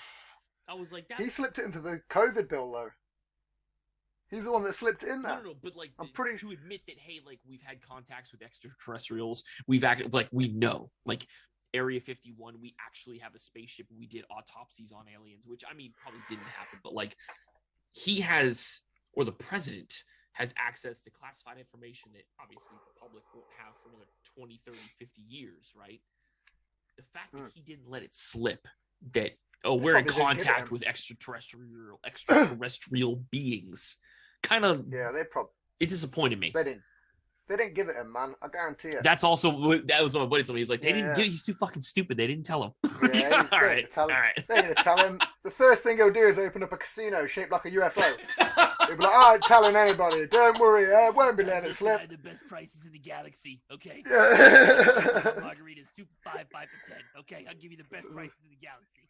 It's fucking 10th hole has got a fucking UFO on it. He turns all of his golf courses into fucking crazy golf courses. Oh my god, dude, that would be fucking amazing. He like makes it like a night course and puts like black lights and fucking lasers everywhere. Course, like a mini golf course. I probably would bet they wouldn't tell him. If I was working and I was in the higher ups, I'd be like, we can't do it, man. Right? Can you? Okay, listen. So let's suspend reality for a minute. Let's say that the United States government is part of a galactic alliance that talks to like aliens and foreign planets and shit like that, right? Do you think they'd really tell Donald fucking Trump about this? They'd be like, man, this dude will fuck up everything. Like, we can't tell him anything. He set up the Space Force. He did that as well. He wanted to buy Greenland. The man would do some like, oh my god, the depth of his stupidity is just. Buying Greenland, that's crazy as well. I forgot about him wanting to buy Greenland. I know, no. Like the fuck, bro, it's a country. What the fuck is wrong? You can't just buy a country. What is wrong with you? With zero cash on credit. Oh my god, yeah, and your credit is shit. Your credit is shit. Talk to Deutsche Bank. They're like, bitch, we're not giving you a dime. What the fuck is wrong with you? I wonder what happened to all that. He was getting sued for a lot, wasn't he? Whatever happened to that? Know, but he doesn't have any money to pay him, even if he does get sued. But he put it all into his podcast. Yeah. Like, you're representing him for legal counsel, and I'm like, I'm really not gonna like expect to get paid because the man doesn't pay his fucking bills. Yeah, it's Wednesday morning. They're meant to be doing it, which is for you right now. It's what 3 o'clock. That's what I'm saying. It's they're talking about it right now. To give me some of that sweet UFO news. Yeah, well, they're gonna say it's gonna be the product of fucking militaries fucking around or something, ain't they? But Bob Lazar claims that they fucking dug one up somewhere. So one of the doctors that I work with, his take. So he's a pilot, He's got his pilot's license. He flies, not commercial, but he's got like small, like little tiny little prop planes that he flies around, right? And he makes trips down to like Key West, so like the very southern part of Florida, and Gainesville is the very northern part of Florida. So it's a decent flight, right? He does fly. He knows what he's talking about. Very smart man. Very smart man. And I asked him, I was like, do you think aliens are real? The Pentagon has now declassified these videos that the Navy has taken with the Navy jets with their targeting cameras have locked onto these things and we have video of them. What do you think? Yeah. And he goes, I do believe that there's aliens out there. And, you know, I'm going to yada, yada, yada a lot of what he said, right? It was, I believe aliens are out there, but I don't believe they're here yet. What I believe that we're seeing is technology that potentially the military or the government has, or that China or another government, Russia has, that we just can't comprehend yet. It's just very, very, very classified information. And I'm like, but that is the fucking military. Like the fighter pilots and the ships that have these targeting computers that are catching these little crafts flying around. Yeah, they are the US military. US Navy. So they would know if we have that technology, even if it was super, super classified, they just wouldn't make a big deal of it. They just wouldn't say anything. They would be like, oh okay, cool. All right, next. Like they wouldn't say anything about it. The fact that you have pilots, fighter jet pilots, who are like some of the most vetted people in the armed services, are like, I don't know what the fuck that thing was. It looks like nothing that we know could ever physically move. It moves in ways that we as human beings don't understand physics could move, with no exhaust ports to indicate an engine, no wings, no nothing. No heat signature. Nothing. It's moving in a way that we cannot as human beings physically comprehend. So that kind of made me believe that I don't think it's military technology, because that defies the laws of physics. It's not scientifically possible for what we know. But I'm sure that if you had some other terrestrial being that was that far advanced that they were doing interplanetary movement, that they would have that technology or something akin to that technology to move them around. Yeah. It's all, I mean, you see loads of different shape ones as well. There's like the video of that pyramid one that got released. Yeah, little tic-tac ones. Yeah, tic-tac one. There's a disc shape. So, I mean, that's what makes it more strange is, you know, because we've only kind of, when we talk about UFOs, we go, yeah, man, they look like fucking flying saucers. But then, you know, when you see videos that are like fucking pyramid shaped, and you're like, what the fuck is that? Yeah. It's like flying all irregular and bending around. It's fucked, man. You know. What's interesting is if you go back in history, they actually have written accounts of UFOs dating back to like the 1300s, and the description and the drawings that these sailors have made look like what we consider today when you say, all right, if I just say, hey, UFO, that immediate thing that pops in your head, that classic disc-shaped flying saucer, these were on record as being, you know, transcribed in the 1300s, the 1200s, when there were sailors flying around on, like, you know, wooden ships with cloth sails. They're saying, hey, listen, we're seeing this crazy shit in the sky, and they're making drawings of it. You're talking centuries before the classic idea of a UFO was in the social consciousness. It's fascinating, and like, I just find it very hard to believe that there's a coincidence there. Well, think about all the lost history. You know, there's tons of the Library of Alexandria got fucked up, and the Vatican holds a lot of information that no one's got access to. Obviously, the US government's got ball loads of fucking information. I went to the Vatican in 2017. Man, it was good. Oh, cool. Or no, 2016. Excuse me, 2016. It was very fun. Very fun. Very tight security. Very fun, though. Highly recommended if you can make it to Italy to go to the Vatican. I've been to Italy, but it's only skiing. I've never been to Rome. Okay. But just the culture shock in terms of, like, you know, when they was doing the Renaissance and shit. Oh, yeah. You know, would blow my mind. You know, just there's tons of history behind fucking Rome. Rome was the first place that I went. The first time I left the country was Rome.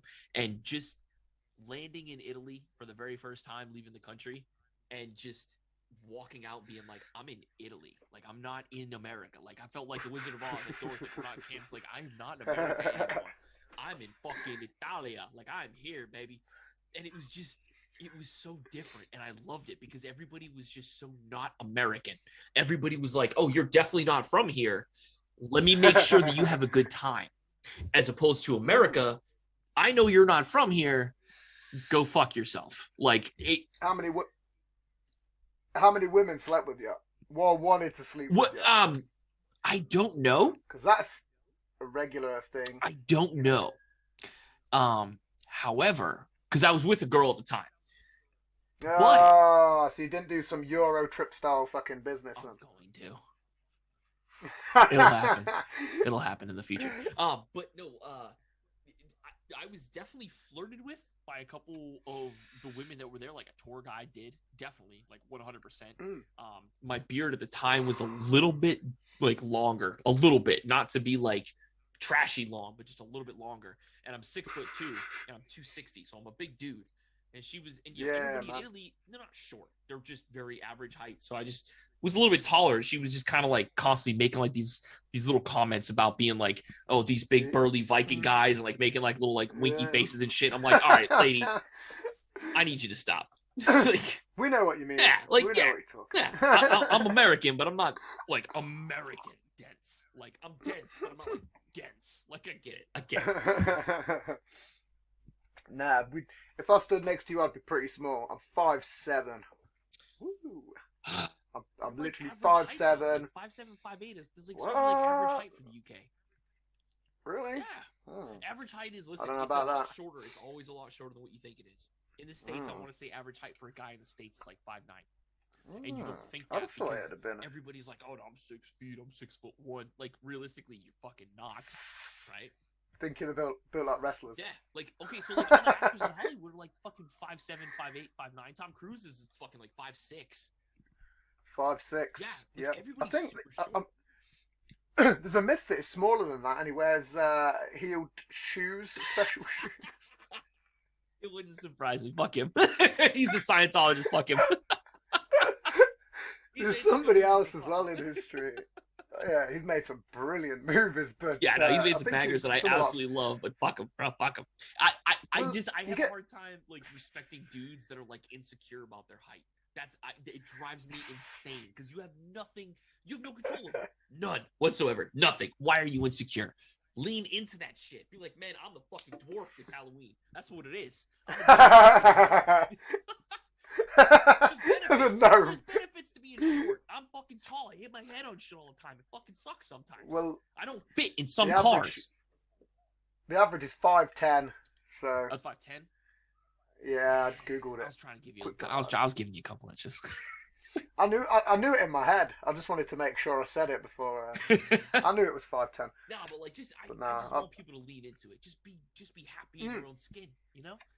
I used to hate being short, but then as I've got older, I'm like, hey, it's not that bad. It's really not. It's got some sort of advantages. Again, you can literally buy any vehicle that you want. I know in the UK it's different than the States, but like, there's cars I don't fit into. Yeah, I can fit into a Mini. Yeah, like Mini. My buddy has a Mini. I don't fit. Good luck. I don't Good luck. Fit. Like my knees you ain't getting are like that. up here. I'm like, bitch, can we? Yeah. No. So yeah, no. Trust me, you have advantages. But God damn, there's people that are very insecure, and I'm just like, that's weird. Don't be weird. Oh shit! I almost fucking put that in my coffee then. It was worse the other week. I had a barbecue and I had some family around, and we was drinking, and I'd accidentally just dropped like a spliff in there in my can, and I was like, do I? Don't I? As I was running out slowly, I was like, fuck it, man, and I was like, yeah, it was. Do you know, the first initial swig, I was like, that's not bad. So I carried on, and then the aftertaste, I was like, oh, wait a minute, that was a bad choice. But then luckily, there was a lot of meat to eat, so seconds later, I managed to save my burning tobacco throat, which seemed like I was rather chewing tobacco than I was drinking a can. I mean, there was no weed benefits. I'm going to point that out there. The fact that it did have weed in there, but I didn't get none of them benefits. It It just tasted literally like a dirty can. It could have just might as well have been a cigarette butt, to be honest. Yeah, it could have just been a cigarette butt.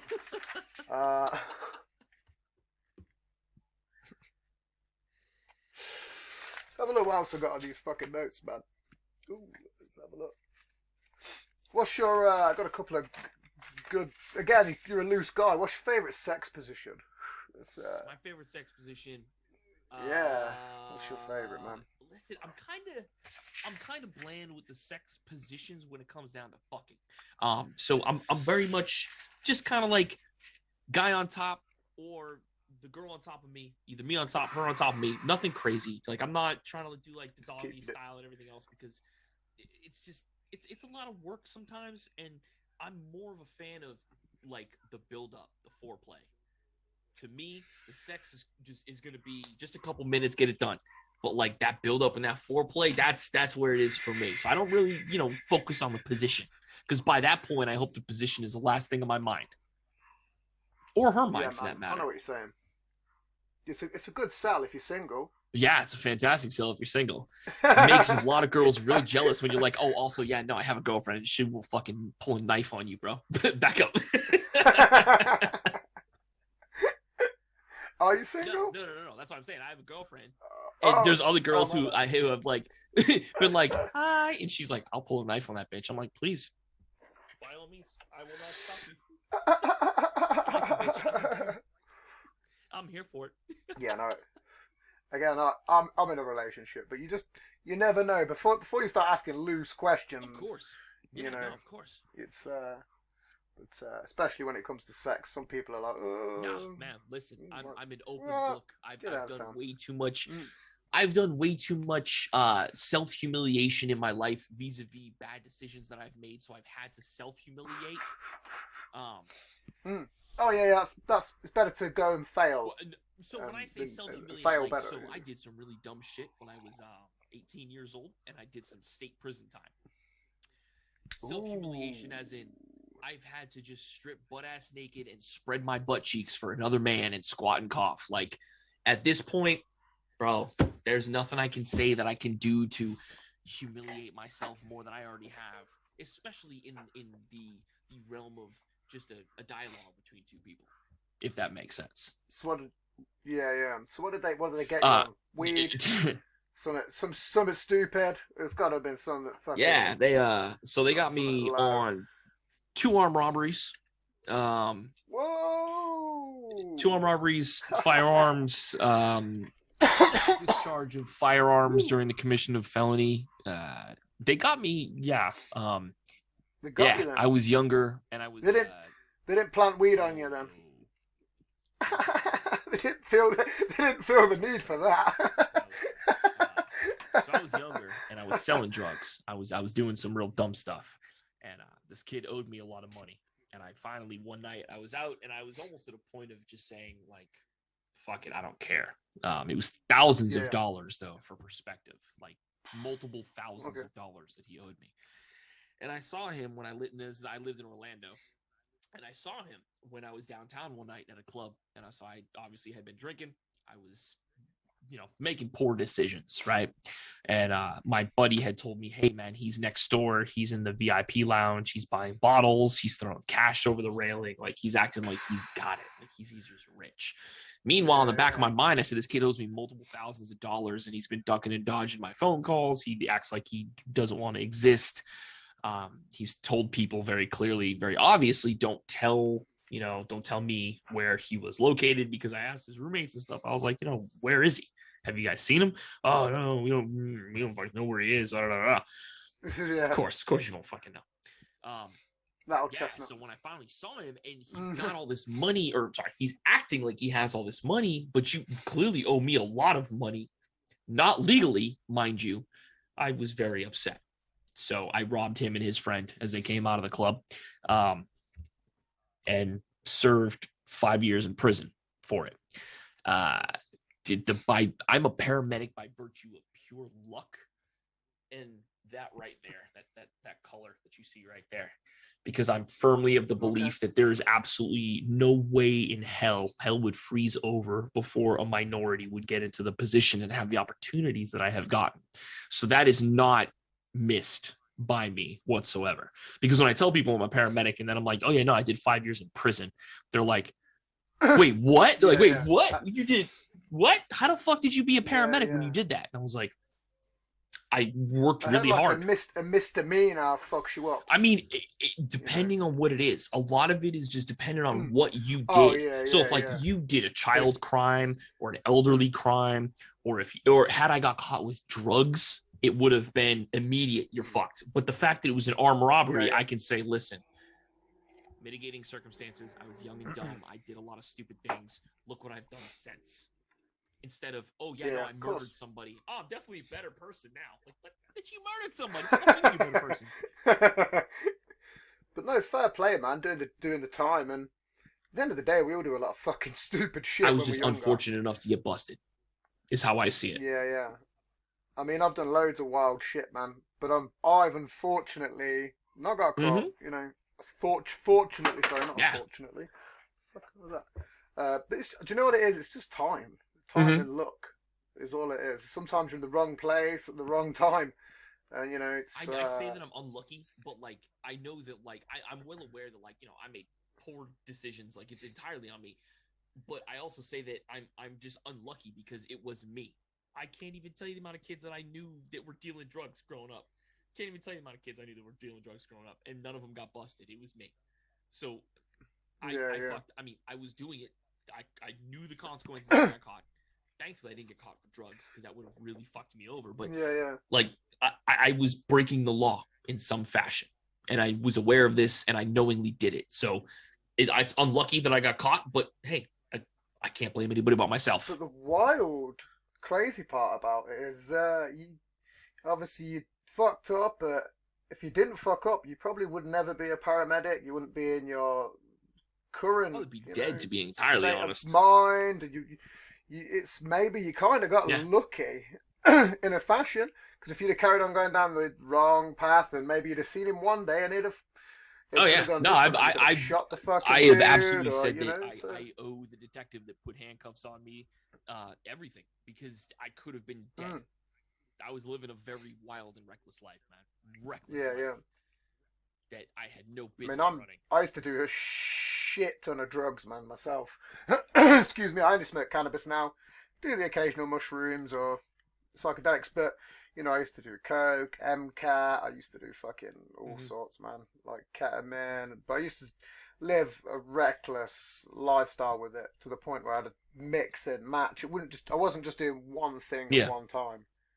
I've always smoked cannabis, so that's always been on the menu.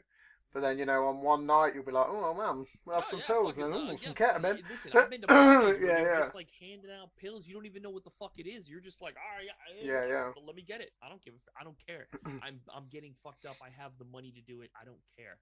That was my very reckless pre-20 years. I didn't care. I was selling so much ecstasy. And so when I got arrested, I had to have my mom go to the house that I was living in with my roommates, and I had to have her go into my safe, my fire safe, my closet where I kept my money to be able to afford an attorney. And when she came to visitation, I had to explain to her why I had $350,000 in cash in my safe. And I was like, so I've been selling drugs, but I've been saving a lot of money though. And she's like, oh my fucking, like she didn't know what to say. So she just was just like, I don't know who the fuck you are. I'm like, yeah.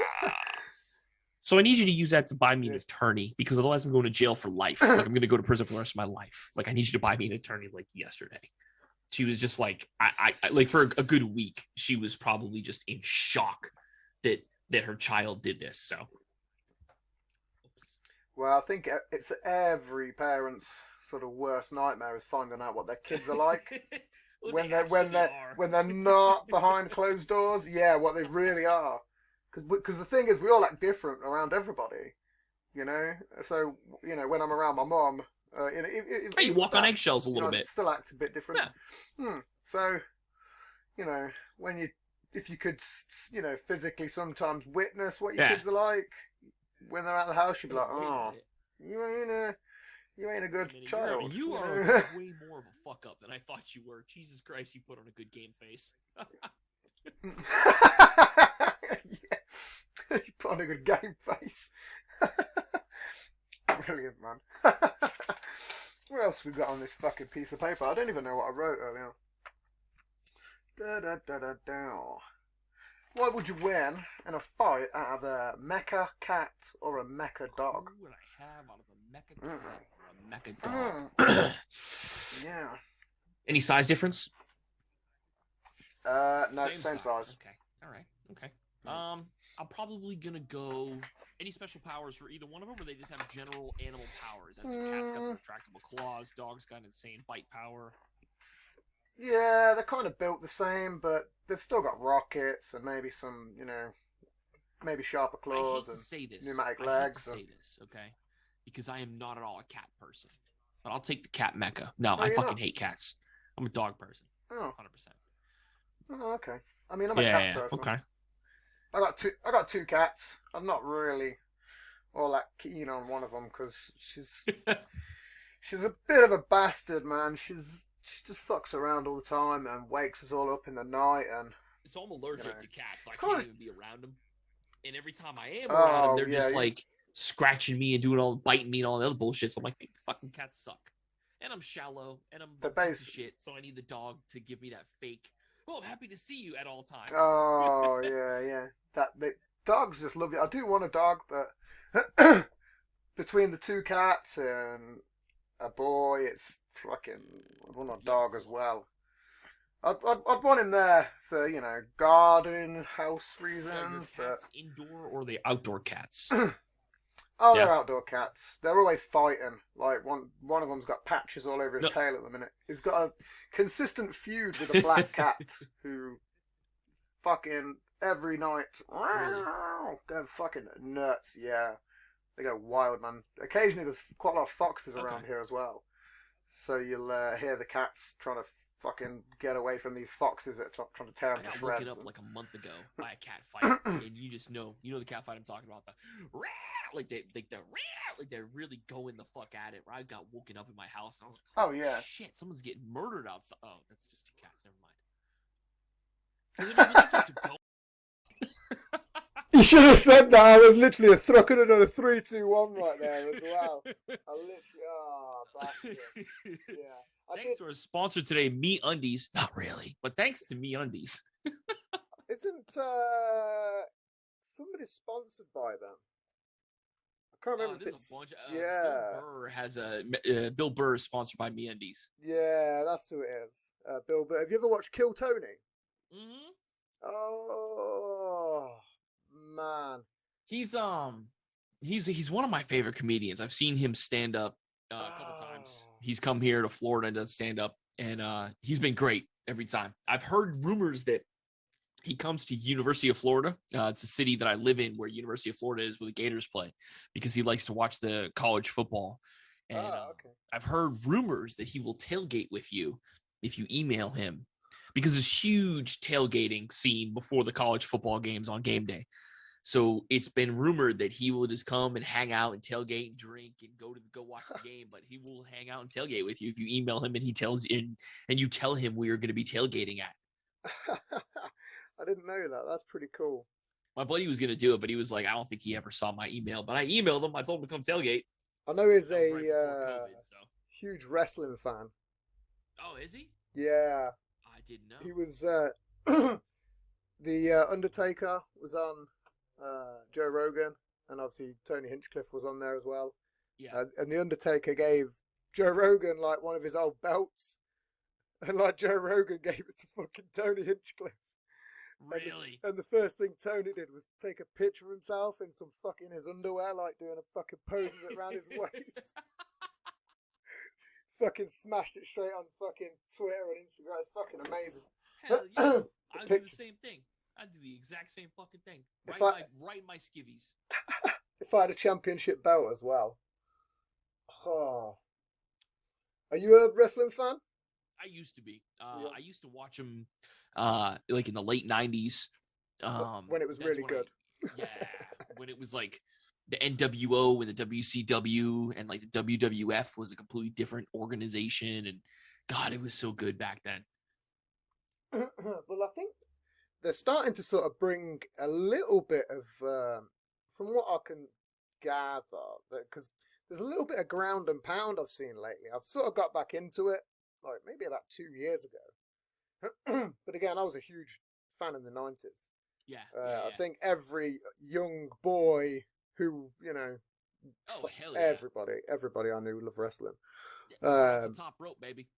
Everybody with siblings, with friends that were down to get injured, right off the top rope. Wrestling on your bed.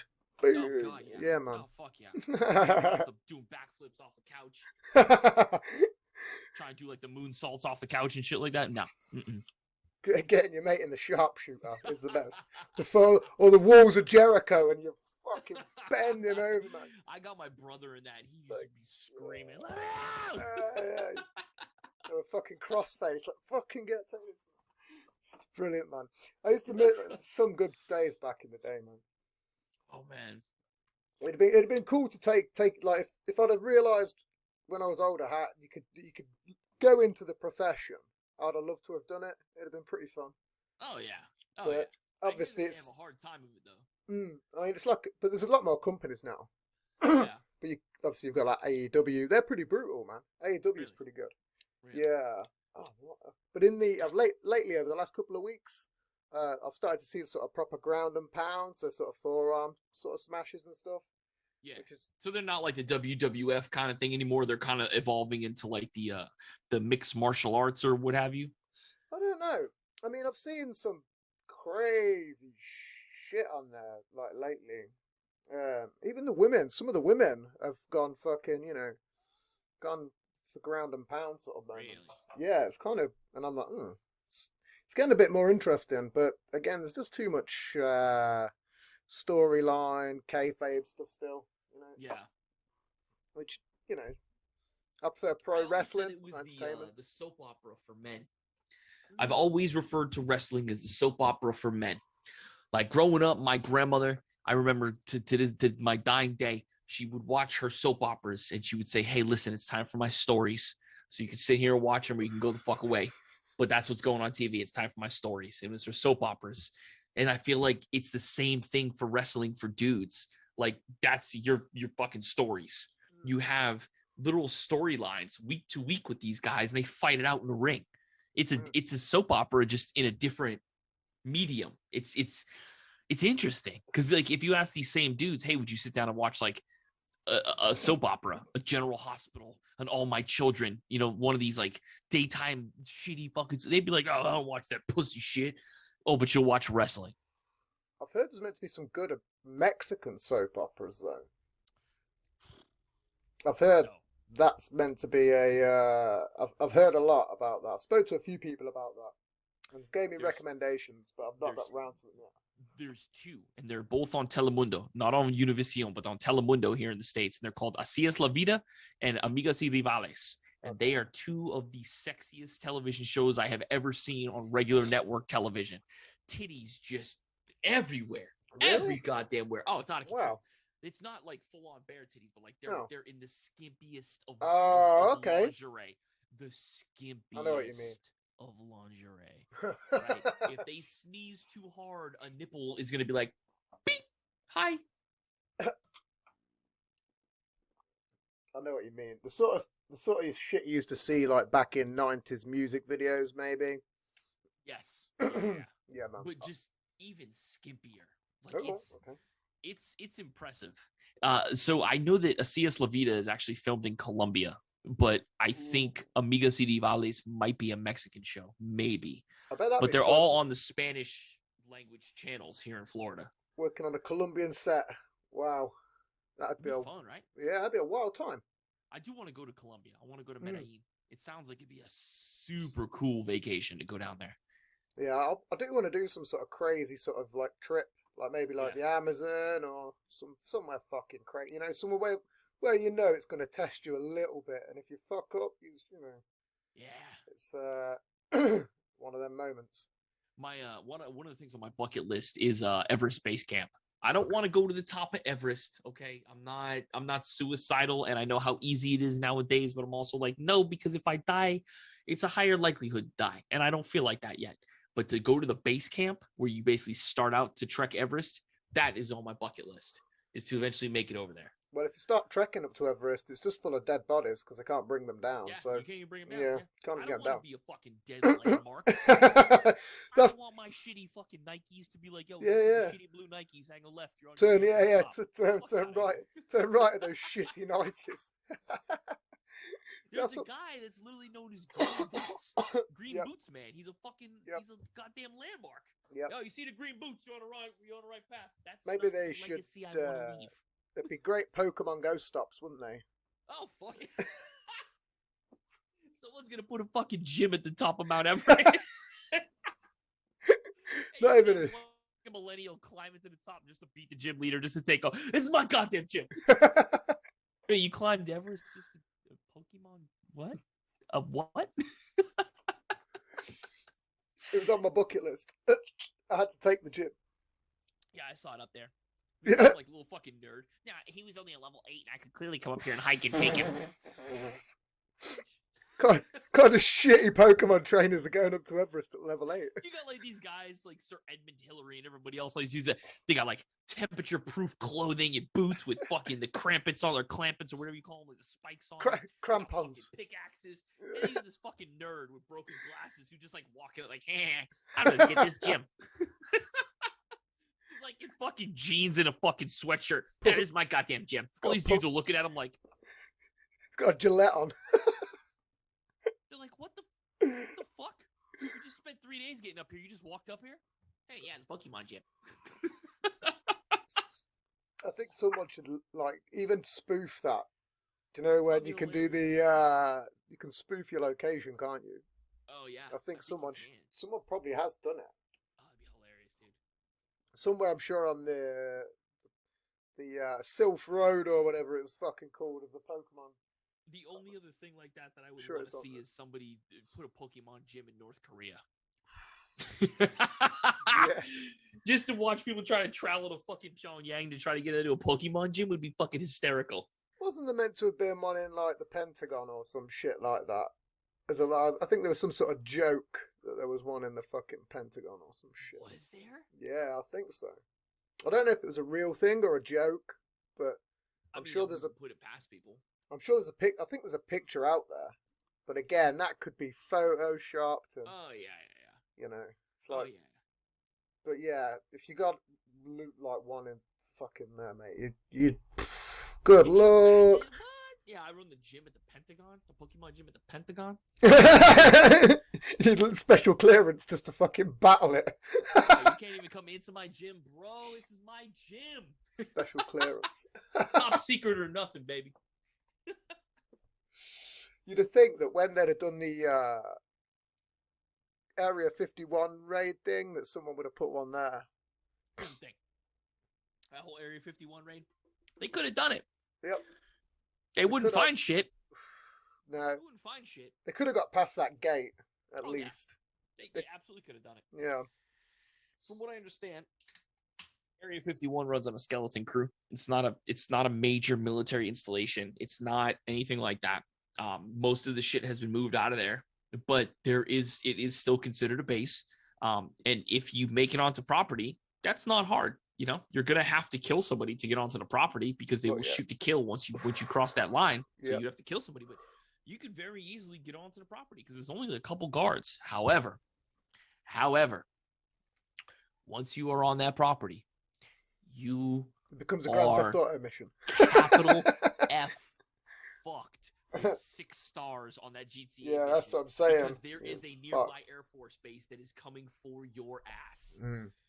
Oh man. So yeah, sure. The fucking Storm Area 51, to be honest, I wanted to see it happen. I wanted to see it happen. I wanted to. I'm not gonna lie. I wanted to see videos of people just fucking Naruto running that bitch, just getting fucking mowed down. It'd be It was fucking so- hilarious. There were so many memes as well of people Naruto running. What the Like, fuck? That's You the would have to worst be run insane ever. to think you could actually get in there and see Yeah. anything. Well, after all the people turning up, they would have moved a lot of stuff anyway, wouldn't they? You know. Well, so apparently they've been moving stuff out of that base for like years now, just very slowly to transition to a new place because Area 51, everybody knows Area 51. The entire point of it is to be secret, and everybody knows what the fuck it is, so it kind of defeats the purpose of having it anymore. There's meant to be like, if I'm into like urban exploring and shit, there's meant to be some sort of like tunnel thing under like the Lincoln fucking statue or something. Yeah, it's supposed to be like the tunnels that connect like all of the national monuments and all that other foolishness. Yeah, like I'm not talking some sort of national fucking treasure Nicolas Cage type business. I'm not talking like that. There ain't no fucking clues on there. No clue. There might be. You never know. Supposedly they're all connected though somehow. Yeah, maybe the director worked something out.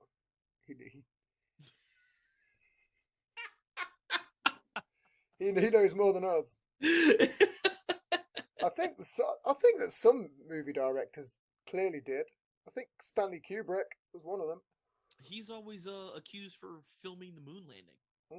They always accuse him for being the director for the moon landing. Well, they claim that obviously because they lost the footage or something. They went to the moon, but then the footage was film and it burnt up in, orbit. And wait, that's what they say? Well, yeah, it's just shit film, isn't it? It's going through fucking. I thought we never went, and that he filmed it. That we did go. No, I think that there's a small side rumor that we went, but then obviously when they was coming down the first time, it was just obviously they didn't know what the fuck was going to happen with the film.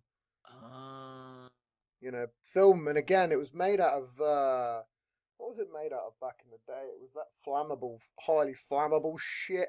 I can't remember what it's called now. This is where we need fucking your historian fucking friend. He'd have known the name of that right off the bat. What was it film shit made out of back in the day? But Inglourious Bastards and all those kind of movies, they have those old 8mm films that as soon as they touch fire, it's gone. Yeah, that's the shit that I'm talking about. I can't remember what it's made of. My brain's gone dead. It's lost its fucking lighter.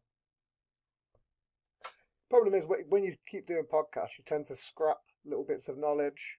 Oh, yeah. You know what I mean? And I'm sure at some point I'm like, oh, I'm never going to need to know about that shit again. And then, like, literally a week later. Yeah. Yeah. Oh, fuck, man. What did I watch Invincible for? Bastard. Did you watch Invincible? I've seen bits and pieces. I haven't watched the whole thing. That is a masterpiece. Really? Brilliant. Damn. Now I gotta actually sit down and watch it. I'd highly recommend that if you like cartoons. I'm a huge cartoon fan. Do you like the Boondocks? Have you ever heard of that? The Boondocks, yeah. Fuck, I can't, so I've never watched episodes of the Boondocks. Every time I've seen the Boondocks, it's been like clips and shit like that. But they're always fucking hilarious. That is another. I mean, I'm a huge cartoon fucking geek, man. And that's one I'd recommend. They're bringing it back as well, which really? Is Because I've read the Boondocks in the paper, because that was a newspaper comic strip for a while. Oh, I didn't know that. Oh yeah. So in the Sunday paper, they have like the full color comics page, and the Boondocks always were part of the Sunday paper. Okay, I'll have to have a little gander at that. Mm-hmm. They're bringing loads of shit back there. That's the problem. Kevin Smith's bringing He-Man back. Is he? Masters of the Universe is making it adult and child friendly. What is it? But what does that say about people that are like doing this? Like that they're not original. They don't have an original bone in their body. That they have to rehash old shit. I mean, it's weird because I can think of a dozen films right now. Tons. I could probably write a script, but I wouldn't be able to sit there and draw fucking 300 pages up. Do you know what I mean? Yeah. But it'd probably still be a little bit more creative than most of the shit that they're recycling nowadays. And I get tired of seeing all the superhero movies that have to be trilogies. Everything's got to be in threes, and it's just I'm burnt out, man. I haven't watched a superhero or a Marvel movie since Guardians of the Galaxy. Wow.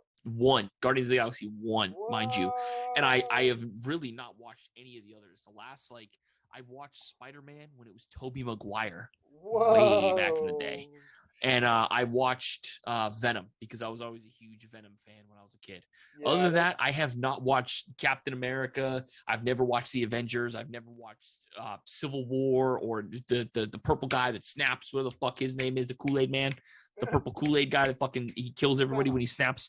Yeah, him. His fucking ass. I've never watched any movies with him in him. Like, I get burnt out. And so I'm just like, I can't do it. Yeah, I know what you're saying. I mean, there's a lot of them, and they're all interweave, and it's a lot to. Yeah. You know, it's a lot to. But that's pretty good. I'm actually pretty impressed that you've kept away from so many of them and not been drawn into the net of it. I'm just like, nope. I will pick and choose the ones that I really like, the ones that like I've been a long time fan of. I'm not going to see the fucking Ant-Man. I'm sorry. I'm fucking sorry. I'm not going to see the goddamn Ant-Man. It's not happening.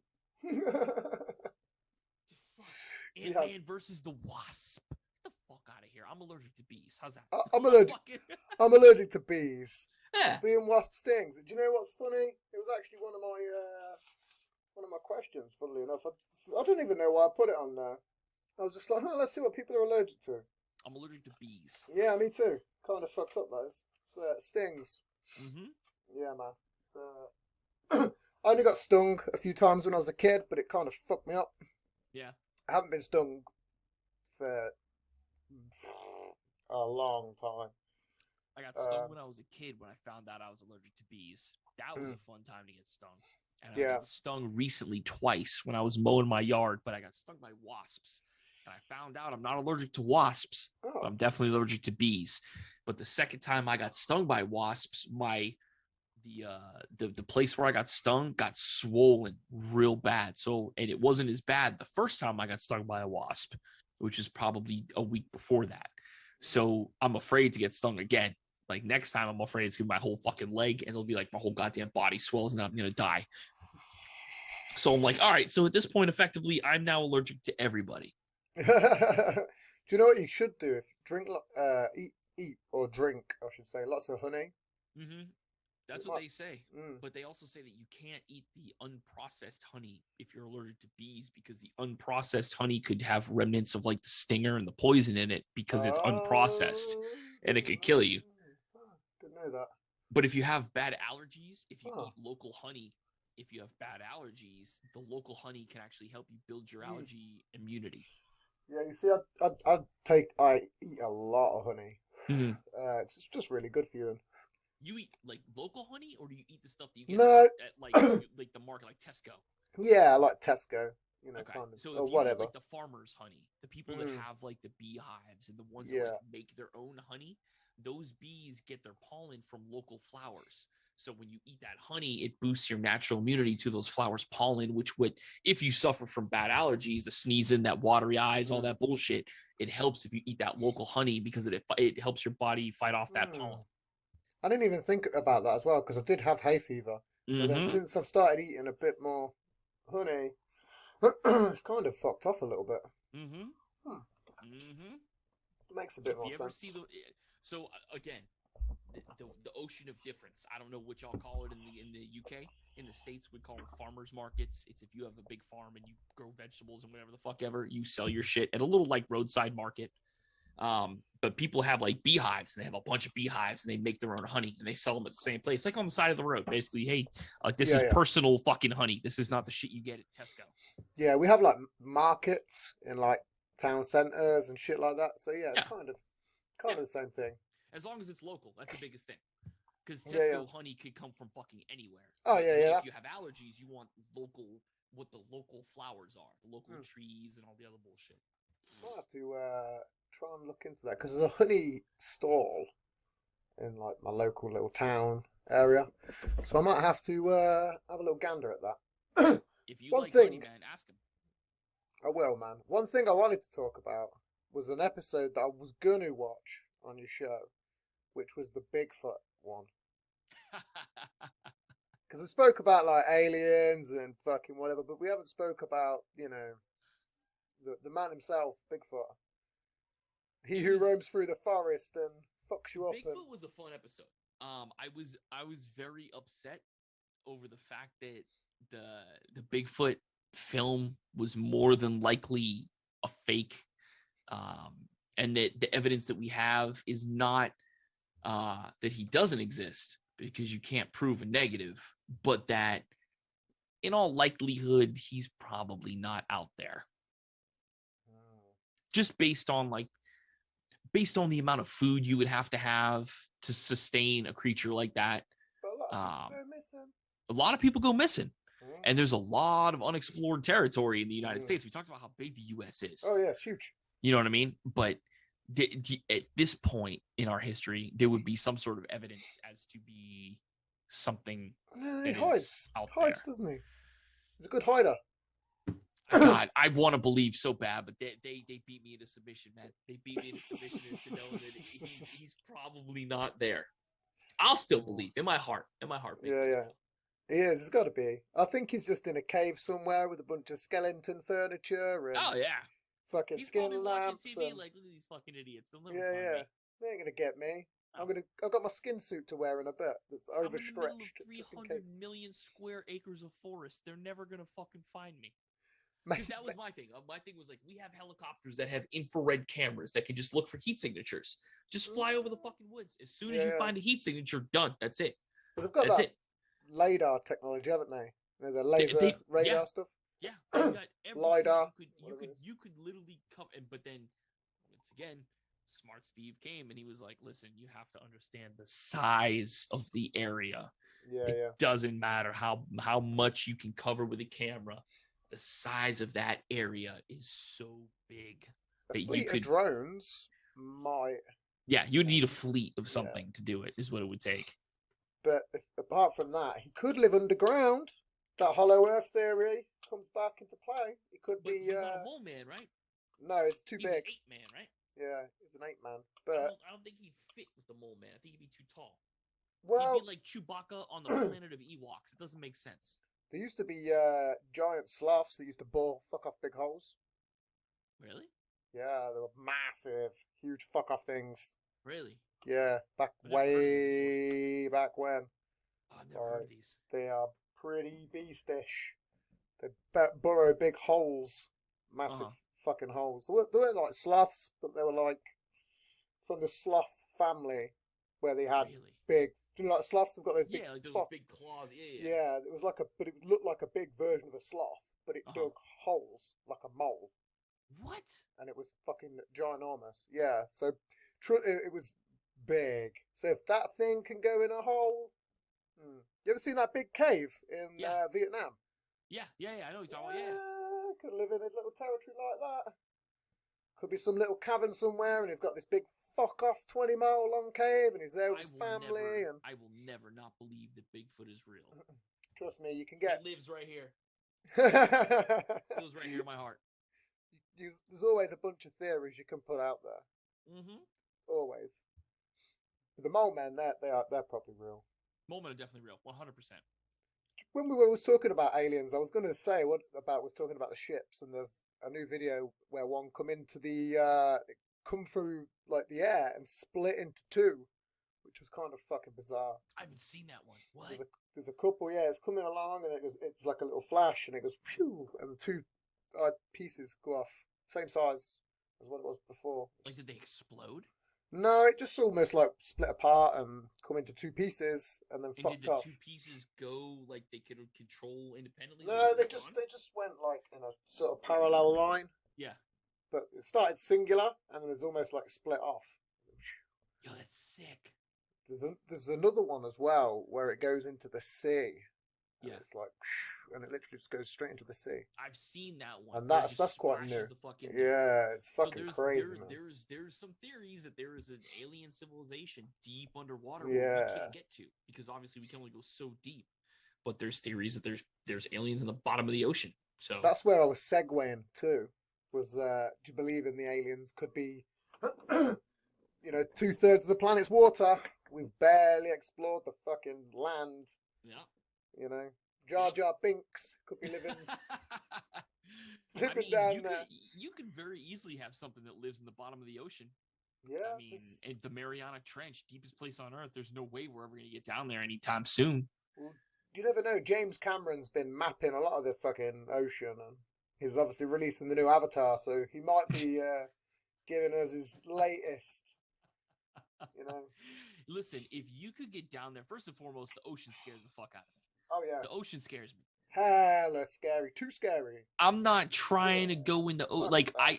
I have my dive card to go scuba diving, but like you go scuba diving in like Key West where the water is so clear you can see the sand at the bottom 30 feet down, 40 feet down, right? Like I'm not trying to go with these fucking assholes go this deep sea diving shit where you can't see this far in front of you unless you got a fucking flashlight and it's just fish the size of you that just kind of pop up and they're like, who are you? Man, that's the fucking thing. Is I wouldn't want to fuck about with those fish. No. I remember going like snorkeling once, and I went quite far out because we was going along sort of like a bit of a wall, like, towards some like coral and shit. And I just remember looking down and seeing these like weird sort of plants, like, but they almost looked like fucked up tentacles just all the way along the bottom of the floor. And I was like, man, I don't even like the look of that. Nope, bye. It just looked alien, and I was like, nope, never. I want nothing to do with obviously, that. I kept going, and then seen some fish, but then it was just always in my mind. Yeah. And I was like, I wonder, and eventually, obviously, it's like you couldn't see fuck all. Yeah. But it was just like, we'll give That's that. the thing. Like, I don't want to be in the middle of the ocean where you jump in and you can't see anything. Like, you go underwater, you have goggles and you have an air pack, but you can't see anything. There's a quarry near me, and you can go and swim in it, but obviously it's very, very misleading because you can go about 3 foot in, and then it's just a drop, like a solid drop. Quarries are fun though. Quarries are fun if they let you jump off of them into the deep because it's so deep you'll never hit bottom. Oh yeah, you're never gonna fuck all. But this one's got like its own currents and little sort of cave systems and shit. So yeah, it's dangerous. It's a dangerous one. But obviously we used to swim in there as fucking kids and stuff. But yeah, there's like a little rock you could jump off, but you get pretty deep. But obviously, if you used to just walk into it, you'd have to like step because it was all murky, and then you just have to feel. You just feel, and obviously with with that sudden shock, it's just so dangerous because you're just never expecting it. But it's fucking crazy, man. You got any crazy stories? Oh man. I mean, again, you mentioned obviously the fucking the robbery jail time thing earlier, but you got any crazy drug stories? Because obviously you said about drugs and something cool to share. Love how you get deep into thought on that one.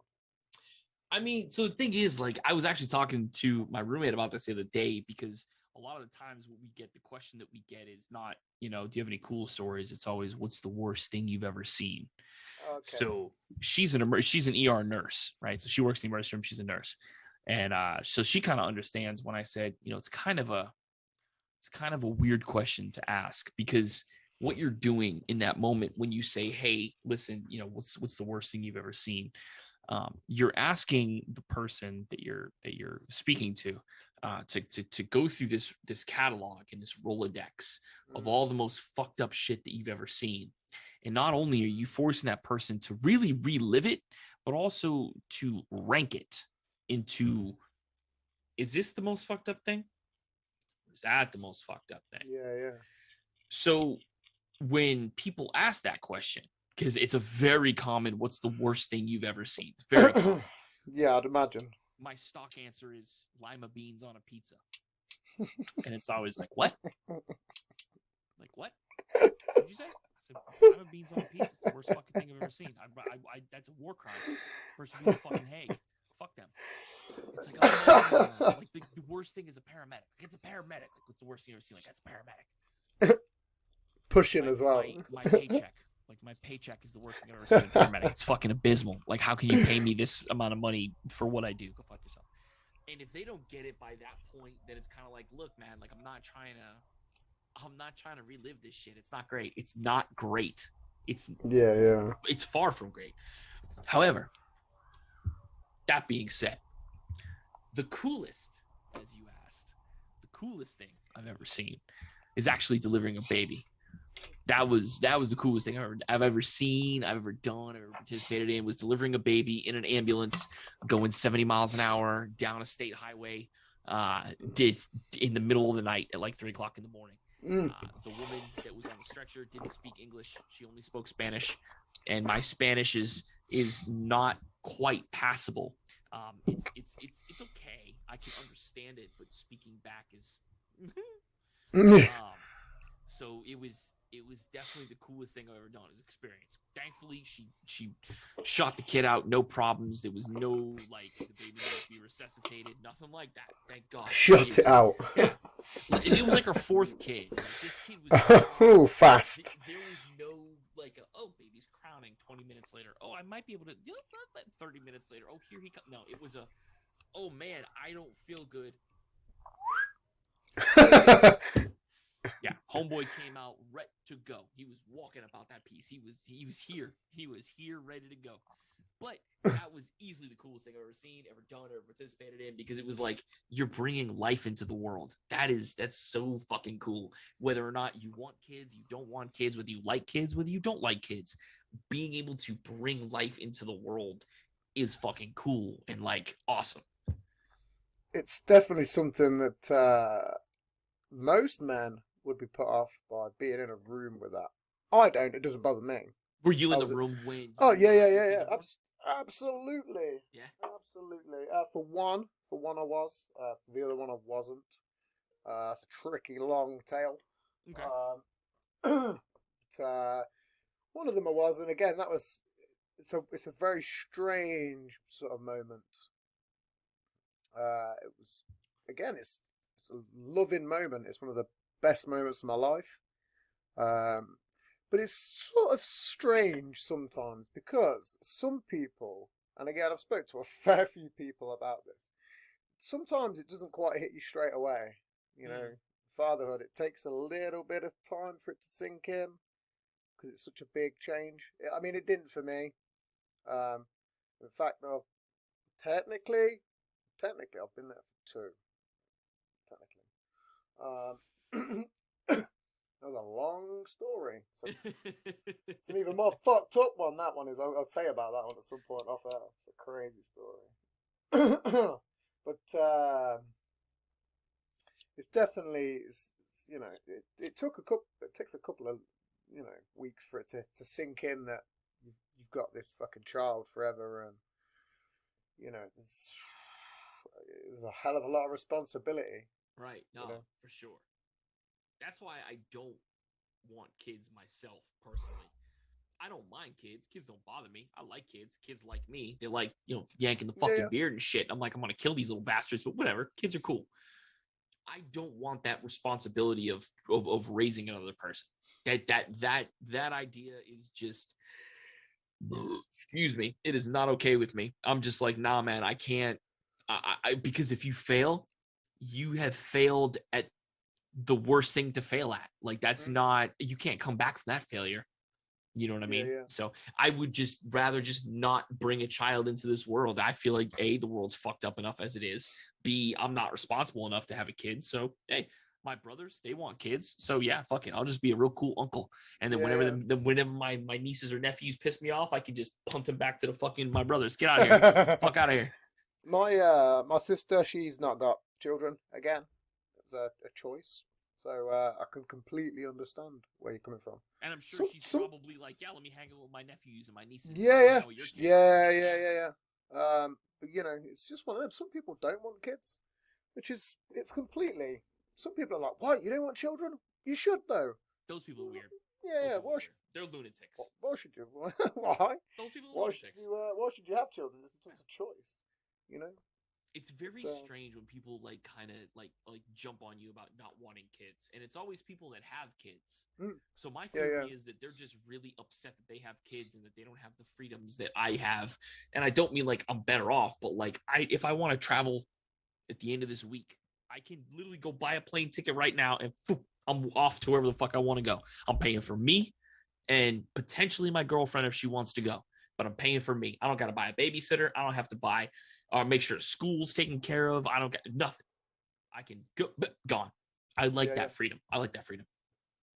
I mean, one of the other joys is that, I fucking lost what I was talking about. I was so paying attention. Do you know, I was going to say, do they ever think that if you went, because obviously you got that red shirt on, did they ever think that you Santa because of the beard? It was just so I've been asked it's just to play because you've Santa. got the it's just because you got the red shirt on. I've been Just asked talking to about dye my beard white, and if I could do like a Santa Claus, not necessarily like for a bunch of kids, but like at least like for a costume for like a Christmas party.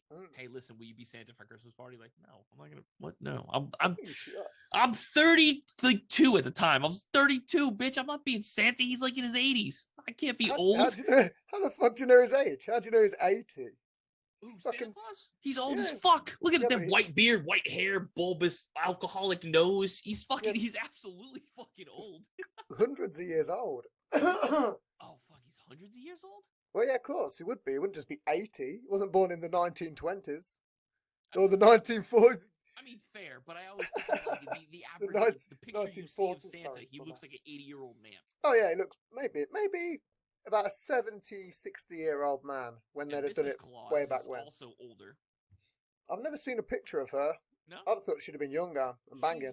she's in one of the Rudolph movies. If you ever see like the Rudolph claymation movies, Oh, yeah, I've never seen one. I know the films that you mean though. yeah, she's in them. She's like his age. So like if I were to look and guess, I'd be like, oh, she's 70 or 80. But I mean, I guess that makes sense. They weren't born in the 20s and 30s. Whoops, Santa Claus is a relatively new idea, kids. Sorry, kids in the 1800s, you didn't have this guy come visit you and give you presents and shit in the around Christmas time. That's for back in the coal days. Yeah, sorry. That's why it was just coal, because he weren't alive yet. They just had to make up some bullshit man. It was like, he's coming, don't worry, he's fucking gonna come. Be like Jesus. He's coming, don't worry. He's gonna rise. Pre-planning Santa's fucking arrival. Yo, listen, I think Santa's got that fucking that UFO technology, that propulsion that doesn't have exhaust, no wings. Son of a bitch, he is the UFO, man. Son of a bitch. That's the crashed UFO that they recovered. That's it right there. It was Blitzen just hitting the ground at Mach 2. Just fucking Mach 2. The deer's just crashing into the fucking world. Smashing clean into the fucking tarmac. The sleigh just exploding into a million pieces and presents going everywhere. Fucking balls flying. Jingle balls and baubles and shit. Do you know what I never understood? Why they fucking shown that he had Christmas lights around his sleigh. Because if it's got all this because if you see it in a picture, he's got like a ring of Christmas lights going around his fucking sleigh. Yeah. Why didn't he have some fucking neons or some shit? I don't Why know. was it? Well, even when they drew it back in the day, they could have just gave it a solid bar of light, or I don't even know why he needs lights anyway. I thought he was trying to be like kind of like undercover. I didn't know he was trying to like draw attention to himself. It's just in the pictures that I've seen. He's always got these fucked up lights. Yeah, Even if the I'm Grinch Santa, channel, though, right? I don't want people to know where I'm at. I don't want any lights whatsoever. I'm flying low, so I'm under the radar. They can't pick me up on fucking radar. The goddamn control towers can't hail me. Nope, I'm low. All my reindeer are low. Why do you think the North Pole's off limits? It's one of the most restricted area. You can't go to the North Pole, man. Not allowed. Why not? Because Santa lives there.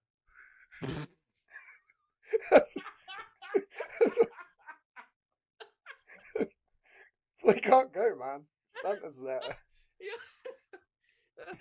Oh, fucking God. All right. This is what goes on in all these restricted areas. That's where all these mythological beasts live. Yo, Mythological people. I heard a joke back around like when 9/11 happened over here that they made the airspace above Disney a no-fly zone.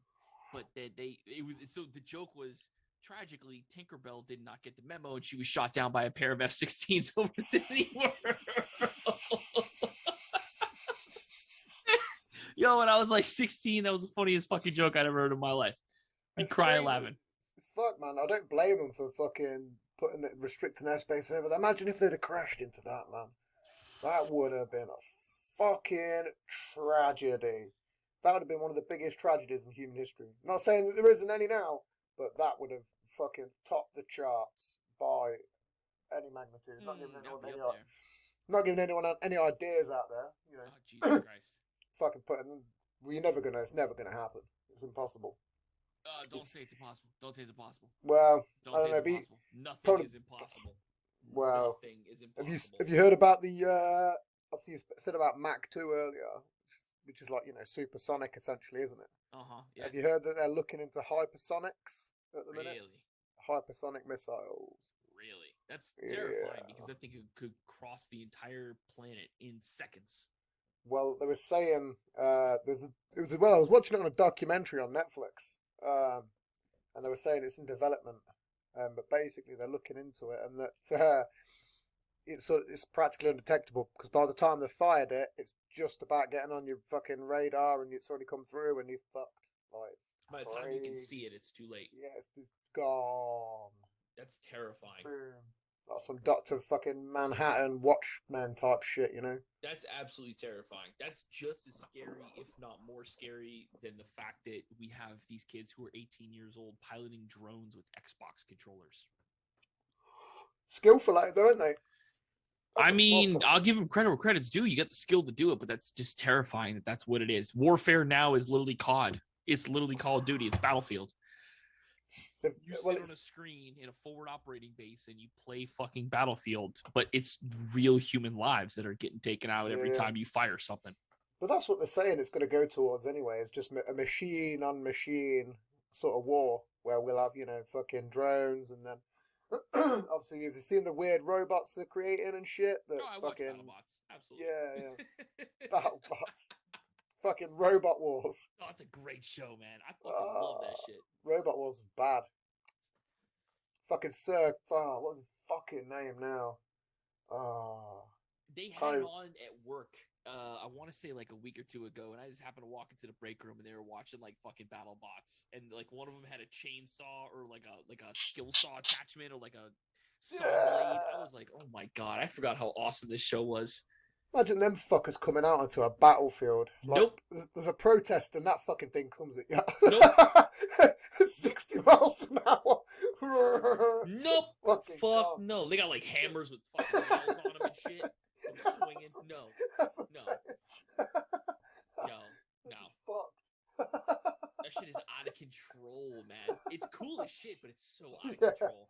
I can imagine that somebody from the CIA is sitting there jerking off while they're taking notes. Like, yeah, put the fucking nails on that hammer. Yeah, fuck that protester. Yeah, goddamn. I can already see it. Because I mean, like they have like the robot dog. The NYPD was gonna put the robot dog out, but the community protest or the community outrage was just too much. Where they were like, because they watched Black Mirror. Yeah, it's like, no, get the fuck out of here. We talk about that. And matter of fact, the thing looked just like the robot dog in the new Battlefield fucking trailer. The new Battlefield 2042 trailer has like a robot dog in it, and I'm just like, I can understand why people would be like, I don't want this thing walking the streets of my neighborhood. Like, no, what the fuck is wrong with you? No. It's well, this. Do you know what they're probably doing with this defund the police shit? They're probably going to bring in a whole bunch of technology that's going to be far more superior to fucking police. They don't need it. Imagine that for a plot twist. They don't need it. That'd be a big plot twist. The shit they have is already too much. Like, they don't need it. Their job focus is too widespread and it's totally unnecessary. Like, you're asking the police to do everything.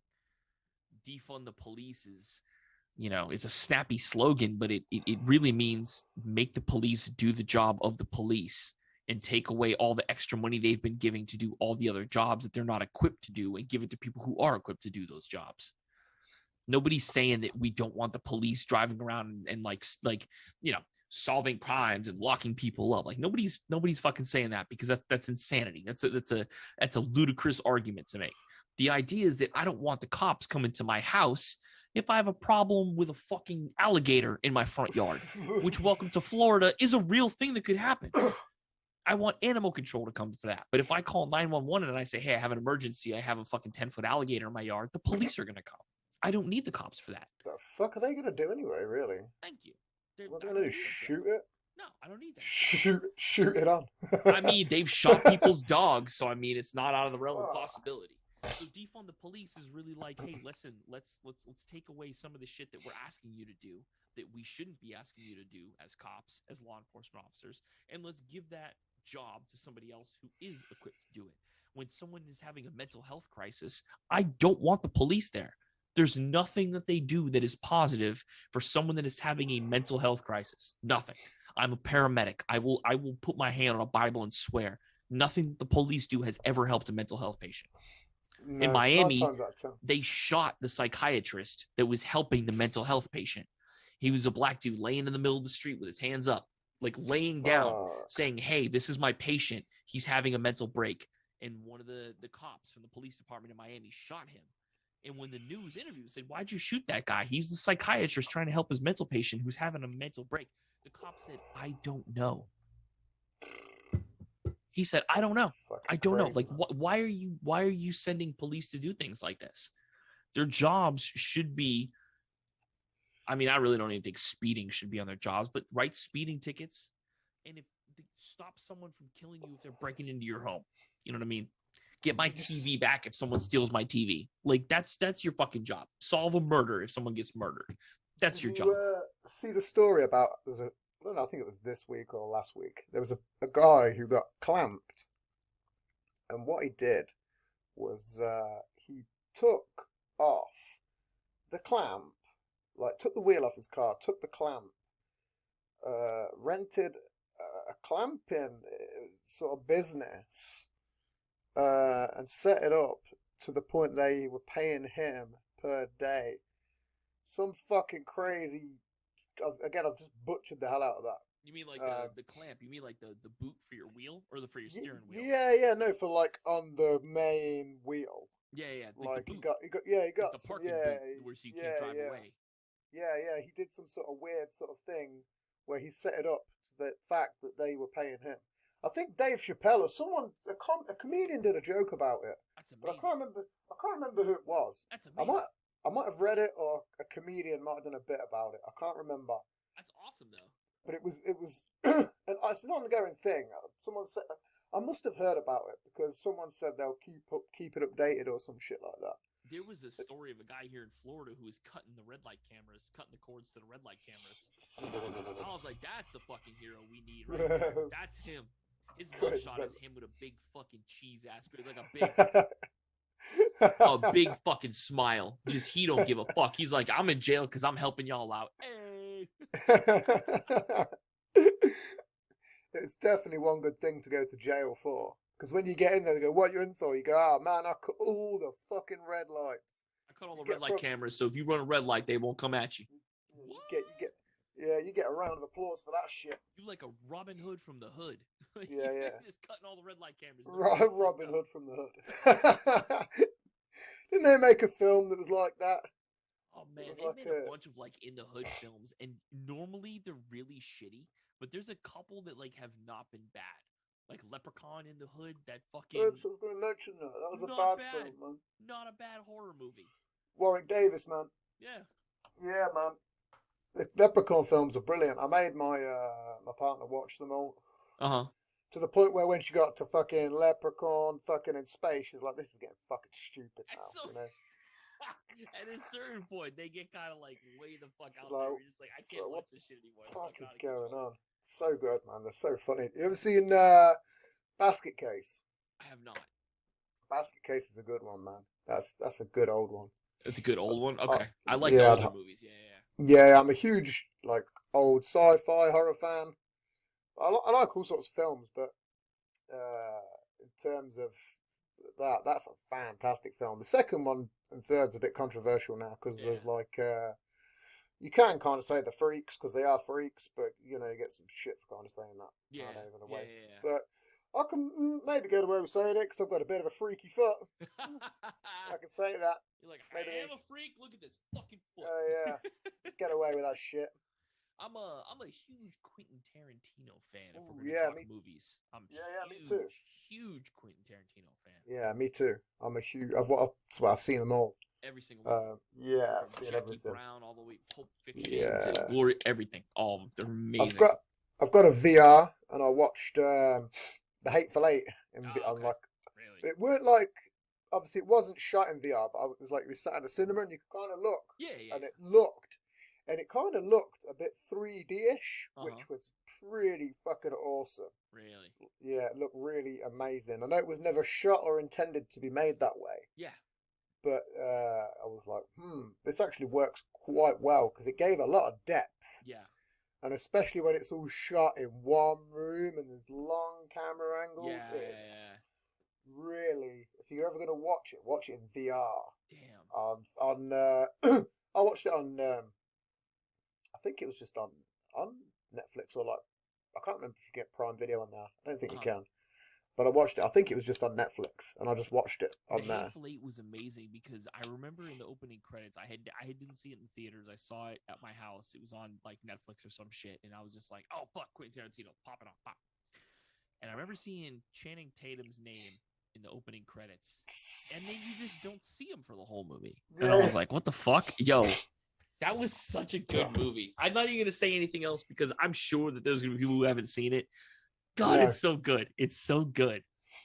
Did I say I'm not? Even then, the ending's great. I'm not going to give anything away. No, he's such a good like Quentin Tarantino is such a good fucking filmmaker. Like Inglourious Bastards, out of control how good it was. Savage film. Out of control.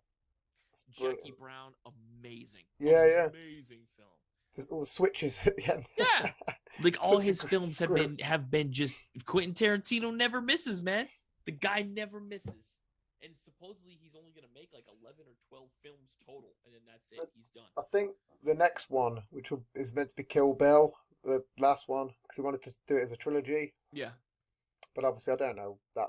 Is Kill Bill supposed to be like the trilogy is supposed to be the last one that he's going to make? Yeah, maybe. I think that's what the talk is. There's some sort of plot twist that excuse me, revolves around like the daughter or some shit like that. And I think Uma Thurman's been cast. I know that's a definite. If you like Google it, I'm sure that there's a... Yeah, but I don't want that to be the last movie. No. Do you know what people... Obviously, he's made sort of every genre. Yeah. But he's never really made a sort of horror sci-fi film. Not really. I can't really say that he has. I mean, obviously... I would say is From Dusk Till Dawn. Yeah, that's what I was going to sort of say. That'd be the closest thing. Again, it was sort of part with Robert Rodriguez, wasn't it? Mm-hmm. Yeah. I think that's sort of co-directed. I don't think that would be a... It was good at... No. Definitely a little bit of horror. Mm. It's a brilliant, cool film, and his acting in it's pretty fucking good as well. Oh, yeah. It's a great... From Dusk Till Dawn is a great fucking movie. That's an excellent movie. Fucking Danny Trejo's in it. Danny Trejo's in it. Yeah. Not Uma Thurman. What's her fucking... Selma Hayek's in it. Oh, God, with the snake. Oh, God, Selma Hayek with That's the snake. crazy scene, man. Jesus Christ, she's so hot. It's just when they're all walking... Hot. It's just when they're all in there, and then you see them all fucking. They like, just turn into vampires, and the band starts going, man. The band starts on the fucking mariachi music, and it's good because it's one of those things that like you don't really realize what's about to happen if you've never seen the movie before. If you go in completely blind and you're like, I know nothing about this movie, I'm just gonna go in and just watch it.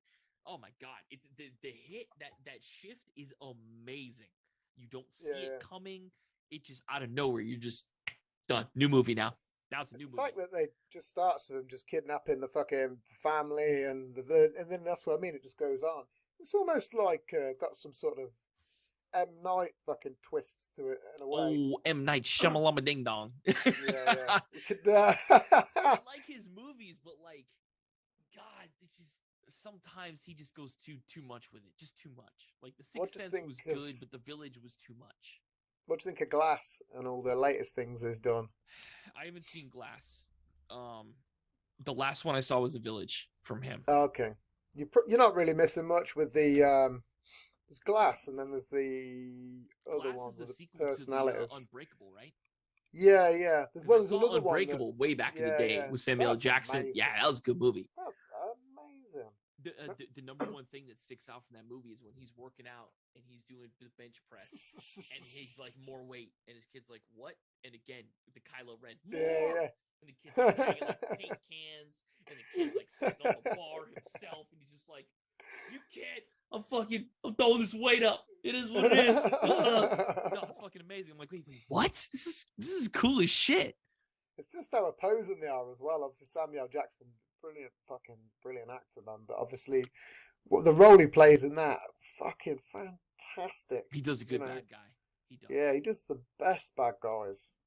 It's I can't remember. Split I think that's what it's called. Yeah, the one. It's got personalities. Yeah. It's the fucking guy from X, man. Oh, I'm terrible today with names. Absolutely piss poor. Terrible. So because of all these notes, I fucked myself up. Normally I'd just go completely free flow, few beers, and good to go. Today's a different style. I thought I'd just get super high. Yeah, it is. It's a different beast to tame. Which what I should have done was I should have fucked about my lighting in there. And like, boom. While I was getting high, I should have just put it all green and hawk it out. Yeah, that's the one.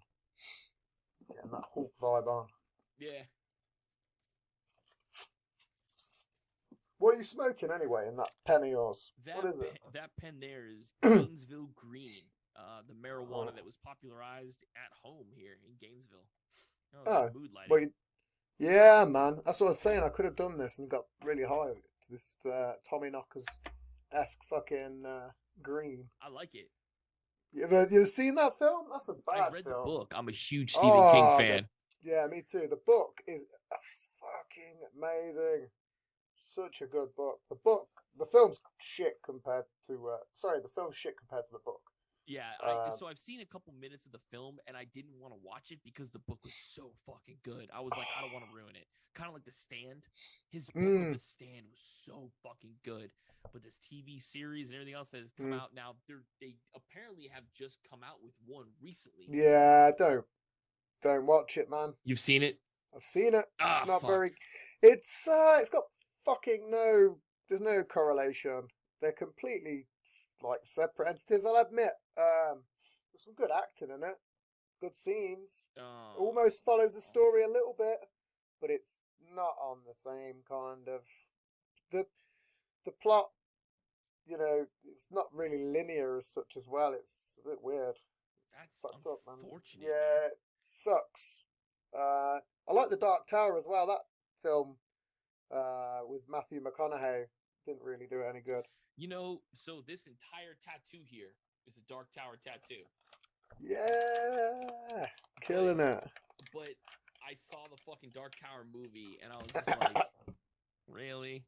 Fucking really, bro? To that, man. Fucking really, bro? What if you could? I mean, again, I've read up pretty much all of Stephen King's books. I can't really say that I've read them all because I'm sure there's some stupid little mini ones and the short novellas but it pretty much got most of them on paperback and hardback. But there's very few films that do the books justice. Obviously, one of them, the original, is great. But again, such a good book. Such a good book. I like the remake. Yeah, I saw it in the theater. I like the first movie of the remake. I haven't seen the second one yet. Okay. But the first one was good. It didn't follow the book as much as I wanted it to, but it was there. It had the heart. It had the spirit. I was not mad. Well, realistically, they can't follow some parts of that book. Some parts. Yeah, you can't. You can't. Nah, you can't have the gangbang scene in the. Can't go to that one. Really. The general theaters. Yeah. I think the general theater goer is gonna be like, I don't want to watch a bunch of teenagers gangbanging or so. I can't even fucking read that.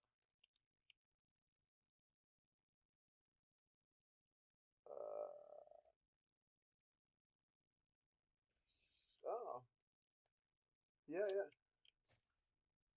You mentioned whatever. Oh no, just a heads up. About 10 more minutes before I gotta go take care of some stuff today. Oh, you could have just said, man. Oh, I just didn't want to ruin your flow, man. I just wanted to be like, hey, no, here you go. That's cool. 10 minutes. Nah. Oh, it's you know what it sounded. It looked like from I this. sat here for a minute and I wrote that fucking backwards, so you would be able to read that in the camera. That is my backwards handwriting. But it's come through backwards. I wrote it backwards, so you'd be able to read that. Yeah, no, it's EVAHI. It goes the other way. Wait, so hang on then. Let me see if I write it like this then. Hang on. I bet if you did it the normal way. You gotta be fucking kidding me. Hang on. No, I bet you it will. I'm gonna be pissed. I bet you it will. But no, man, these are like free flows.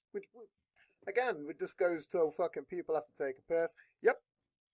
That comes through normal? Yep, perfect, crystal clear. Yep. I spent time writing I have 10 minutes left backwards so that you could read it. Yeah. Motherfucker, I'm an idiot. Your webcam flipped it, so it must have been completely because. My T-shirt. How do you see my T-shirt? Umbrella. Obviously, fucking it's an umbrella. Resident Evil. But shirt. it reads you as normal. Yep, Not normal. backwards. Nope, not backwards.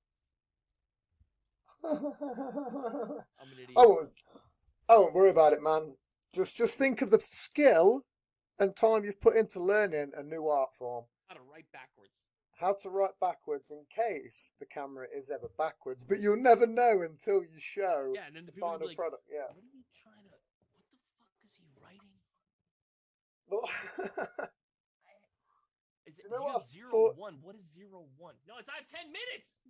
I thought it read. I mentioned something left is what it said. It looked like it said to me, I thought he was going to give a shout out to some other podcast. That's why I was like, yeah, man, go for it. Oh yeah, listen, I just give the shout out. Trust me. Well, I'd be like, listen, you got to edit it out if you don't want it there. Nah, it's all good, man. Nah, I was saying, but nah, give a shout out to your own podcast, man. So I am one of the 3 hosts of the Trilateral Troika. You can find us on Facebook at the Trilateral Troika, Twitter at TroikaCast, Instagram, the Trilateral Troika. We are a comedy history podcast for adults or complete charlatans acting as such. Well, there we go.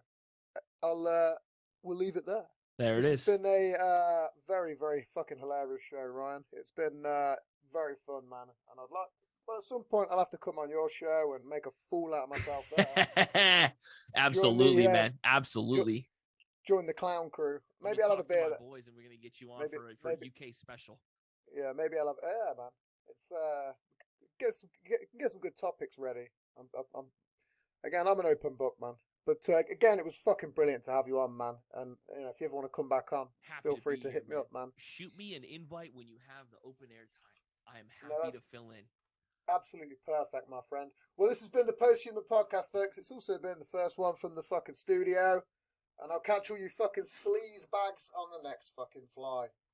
See you all later, people.